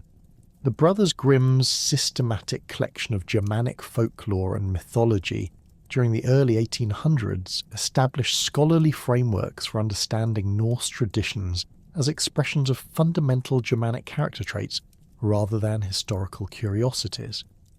Their work emphasized the continuity between ancient mythological concepts and contemporary German cultural values, creating intellectual foundations for nationalist movements that sought to revive Germanic traditions as alternatives to French cultural hegemony and Christian universalism. Jacob Grimm's Deutsche Mythologie presented Valhalla as the supreme expression of Germanic warrior ideals that had shaped European civilization through centuries of conquest and cultural development. His systematic analysis of mythological sources emphasized the moral and spiritual dimensions of warrior culture, presenting the Einherjar as noble heroes motivated by honor, loyalty and sacrifice rather than mere violence and aggression. The romanticized interpretation transformed Valhalla from a pagan afterlife destination into a symbol of Germanic virtue that could inspire contemporary cultural and political renewal without conflicting with Christian religious sensibilities. The Wagner cycle, composed between 1848 and 1874, represented the most influential artistic interpretation of Germanic mythology that established popular understanding of Valhalla concepts throughout European and American culture. Richard Wagner's systematic adaptation of Norse and Germanic mythological sources created a comprehensive artistic vision that combined ancient heroic themes with contemporary romantic philosophical concepts, producing operatic works that presented Germanic mythology as the foundation of European cultural identity. The musical and dramatic power of Wagner's interpretation established Valhalla imagery in popular consciousness far beyond the influence of scholarly or literary treatments. Wagner's Das Rheingold opens with the construction of Valhalla as a symbol of divine power and cosmic order, but his interpretation emphasizes the moral ambiguities and ultimate limitations of warrior culture rather than simply celebrating Germanic heroic ideals. The gods' use of deception and coercion to build their hall creates dramatic tension that explores the ethical costs of power and the inevitable consequences of compromising moral principles for political advantage. Wagner's sophisticated treatment transformed traditional mythological material into philosophical exploration of modern political and social issues, while preserving the aesthetic appeal of ancient heroic imagery. The Ring Cycle's presentation of Ragnarok as the destruction of corrupt divine order and the emergence of renewed world based on love rather than power reflected Wagner's integration of contemporary revolutionary political ideas with ancient mythological frameworks. His interpretation presented Valhalla's destruction as necessary for moral and spiritual renewal, creating artistic works that used Germanic mythological imagery to critique existing political and social institutions rather than simply glorifying ancient traditions. The revolutionary implications of Wagner's interpretation influenced subsequent political movements that employed Germanic mythology for radical rather than conservative purposes. The massive popular success of Wagner's operas established Valhalla imagery in European and American popular culture through performances, recordings, and artistic reproductions that reached audiences far beyond the scholarly communities that had previously preserved Norse mythological traditions. The visual spectacle of Valhalla's Rainbow Bridge, the dramatic power of the Valkyries ride, and the cosmic scope of Ragnarok created artistic experiences that embedded Germanic mythological concepts in popular consciousness through emotional and aesthetic impact rather than intellectual analysis. The widespread cultural influence of Wagner's interpretation shaped popular understanding of Norse mythology for subsequent generations. The archaeological revolution of the late 19th and early 20th centuries is a provided material evidence that fundamentally altered scholarly understanding of Germanic warrior culture and its relationship to mythological traditions.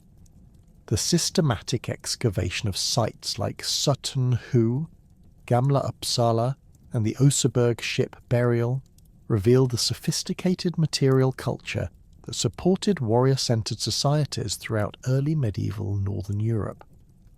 These discoveries demonstrated that literary descriptions of divine halls, elaborate feasting, and warrior equipment reflected actual cultural practices rather than pure mythological fantasy, establishing Norse mythology as a valuable historical source for understanding Germanic social and religious institutions.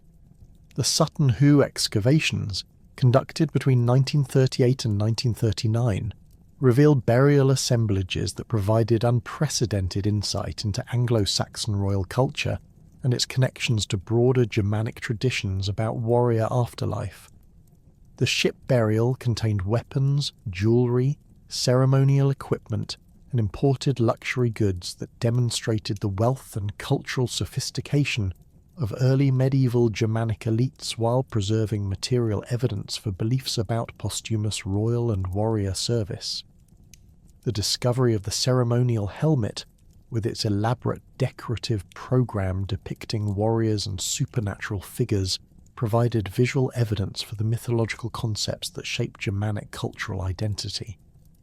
The systematic analysis of Scandinavian bog deposits during the 20th century revealed the extent and consistency of weapon sacrifice practices that connected earthly military activities to divine purposes throughout the Germanic cultural sphere. The Illerpadal excavations, completed between 1950 and 1956, documented over 15,000 individual weapon components that had been systematically destroyed and deposited during ceremonial events spanning several centuries. The scale and organisation of these deposits demonstrated that weapon sacrifice represented central religious practices rather than occasional ritual activities, supporting literary evidence about the importance of divine warfare concepts in Germanic religious thought. The development of radiocarbon dating and other scientific archaeological techniques during the mid-20th century enabled precise chronological analysis of Germanic cultural developments that revealed the historical contexts within which Valhalla concepts had emerged and evolved. The dating of major hall sites, weapon deposits, and burial complexes established chronological frameworks that connected archaeological evidence to historical processes documented in written sources. The scientific approach demonstrated that Germanic warrior culture had developed through identifiable historical stages rather than representing timeless cultural phenomena, enabling scholars to trace the evolution of mythological concepts through material evidence. Contemporary scholarly debates about the historical accuracy and cultural significance of Valhalla traditions reflect broader methodological developments in medieval studies, comparative mythology, and archaeological interpretation that have transformed understanding of Germanic religious and cultural history. The systematic re-evaluation of Snorri Sturluson's reliability as a source for pre-Christian Norse beliefs has revealed both the value and limitations of his 13th century synthesis, demonstrating his sophisticated scholarly methods while identifying Christian influences that modified traditional mythological material. Modern scholars recognize Snorri's work as an invaluable but complex source that requires careful analysis rather than uncritical acceptance. The analysis of Christian influence on Norse mythological sources has revealed systematic patterns of theological modification that affected the preservation and transmission of traditional beliefs throughout the medieval period. Scholars have identified specific areas where Christian concepts about divine judgment, moral behaviour, and posthumous existence influenced the presentation of traditional mythological material, enabling more accurate reconstruction of pre-Christian beliefs, while understanding the cultural processes that shape their medieval preservation. the systematic approach has revealed both the persistence and modification of traditional concepts under Christian influence. The development of comparative Indo-European studies during the 20th century has established Valhalla concepts within broader patterns of warrior afterlife beliefs that extended across multiple related cultural traditions. The systematic comparison of Germanic, Celtic, Indo-Iranian, and other Indo-European mythological traditions has revealed structural similarities that suggest common ancestral origins, while documenting the distinctive characteristics that developed within specific cultural contexts. The comparative approach has demonstrated that Valhalla represented the most fully developed expression of widespread Indo-European religious patterns rather than unique Germanic cultural innovations. Contemporary archaeological work continues to refine understanding of the material contexts that supported Germanic warrior culture and its mythological expressions. Recent excavations at sites like Lejdre in Denmark and Borre in Norway have revealed additional evidence for the hall-centered societies that provided the social and architectural models for divine hall concepts. The systematic analysis of these sites using modern archaeological techniques has documented the sophisticated engineering, artistic decoration, and ceremonial functions that characterize Germanic royal and religious centres, providing material evidence for the cultural sophistication that produced complex mythological systems. The integration of environmental archaeology and landscape studies has revealed the geographical and ecological contexts within which Germanic warrior culture developed, demonstrating how natural environments influence cultural practices and mythological concepts. The analysis of pollen samples, soil deposits, and climate data from archaeological sites has documented the environmental conditions that shape Germanic settlement patterns, agricultural practices, and military activities. The environmental approach has revealed connections between natural landscapes and mythological geography that demonstrate how physical environments influenced religious and cultural imagination. Valhalla's presence in contemporary popular culture represents one of the most significant developments in the modern reception of Norse mythology, where ancient warrior afterlife concepts have been adapted to serve entertainment, educational, and commercial purposes that reach global audiences through multiple media platforms. The systematic analysis of these modern adaptations reveals both continuities and innovations that demonstrate the persistent appeal of Germanic heroic imagery, while documenting how contemporary cultural values and commercial requirements modify traditional mythological material. Marvel Comics' adaptation of Norse mythology, beginning with the introduction of Thor in 1962, established Valhalla imagery within American popular culture through superhero narratives that combined ancient mythological concepts with contemporary science fiction and fantasy elements. The comic book interpretation presents Valhalla as an advanced alien civilization rather than a religious afterlife destination, transforming mythological material to serve secular entertainment purposes while preserving recognizable elements of traditional imagery. The systematic development of this interpretation across decades of comic book publications has created comprehensive alternative mythology that maintains connections to Norse sources while serving contemporary narrative requirements. The Marvel Cinematic Universe's presentation of Asgard and its warrior culture has reached global audiences through blockbuster films that present Germanic mythological concepts within contemporary action-adventure frameworks. The visual representation of Asgard's architecture, the Bifrost Bridge, and warrior culture combines traditional mythological elements with science fiction technology and contemporary political themes that make ancient concepts accessible to modern audiences. The commercial success of these adaptations demonstrates the continued popular appeal of Germanic heroic imagery while documenting how contemporary cultural values modify traditional mythological presentations. Video game adaptations of Valhalla concepts have created interactive experiences that enable players to participate directly in mythological narratives rather than simply observing them through literary or visual media. Games like God of War, Assassin's Creed Valhalla, and Valheim have created detailed virtual environments that combine historical accuracy with mythological fantasy, enabling players to experience warrior culture, divine halls, and cosmic warfare through interactive gameplay. The systematic development of these virtual worlds requires extensive research into historical and mythological sources, while adapting traditional material to serve contemporary entertainment purposes and technological capabilities. The educational applications of digital technology have created new opportunities for presenting Valhalla concepts to academic and general audiences through interactive websites, virtual museum exhibits, and educational software that combines scholarly accuracy with engaging presentation methods. These digital resources enable users to explore archaeological sites, examine manuscript sources, and understand cultural contexts through multimedia presentations that make specialized scholarly knowledge accessible to broader audiences. The systematic development of these educational resources demonstrates how contemporary technology can serve traditional scholarly purposes while reaching new audiences. The analysis of contemporary Valhalla adaptations reveals systematic patterns in how modern culture selects, modifies, and presents traditional mythological material to serve contemporary purposes.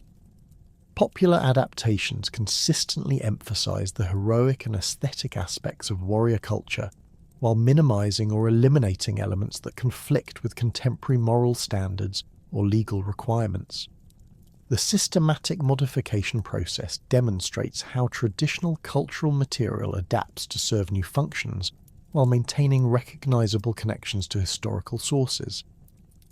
The commercial success of Valhalla-themed entertainment products has created economic incentives for continued production and development of mythological content that ensures the persistence of these cultural traditions within contemporary popular culture. The systematic analysis of market data reveals significant consumer demand for entertainment products that combine historical accuracy with mythological fantasy, creating sustainable economic foundations for continued cultural transmission. The commercial viability of mythological content demonstrates how market mechanisms can serve cultural preservation purposes while adapting traditional material to contemporary requirements. The scholarly analysis of contemporary Valhalla reception reveals both positive and negative aspects of popular cultural adaptations that affect public understanding of historical and mythological material. Popular adaptations successfully maintain interest in traditional cultural heritage while making it accessible to contemporary audiences, but they also create simplified or distorted presentations that may mislead audiences about historical realities. The systematic evaluation of these effects demonstrates the importance of maintaining scholarly standards while engaging with popular cultural developments that influence public understanding of historical and mythological traditions. The integration of academic scholarship with popular cultural production has created collaborative relationships between scholars and entertainment industry professionals that can improve the accuracy and cultural sensitivity of mythological adaptations while maintaining their commercial appeal. The systematic development of these collaborative approaches demonstrates how academic expertise can influence popular cultural production while serving broader educational and cultural preservation purposes. The successful integration of scholarly and commercial interests provides models for future collaborative projects that can serve both academic and popular cultural purposes. The future prospects for Valhalla concepts within contemporary culture depend on the continued development of educational resources, entertainment adaptations, and scholarly research that can maintain public interest while preserving historical accuracy and cultural significance. The systematic analysis of current trends suggests that demand for mythological content will continue to grow as global audiences seek cultural alternatives to contemporary political and social institutions. The persistent appeal of Germanic heroic imagery and warrior culture themes provides foundations for continued cultural transmission through multiple media platforms and educational contexts. The enduring significance of Valhalla within human cultural imagination reflects fundamental psychological and social needs that transcend specific historical contexts or religious frameworks. The concept addresses universal human concerns about death, meaning, honour, and community that remain relevant despite technological and social changes that have transformed contemporary life. The systematic analysis of Valhalla's cultural persistence demonstrates how traditional mythological concepts can continue to serve essential psychological and social functions while adapting to serve contemporary cultural requirements and values.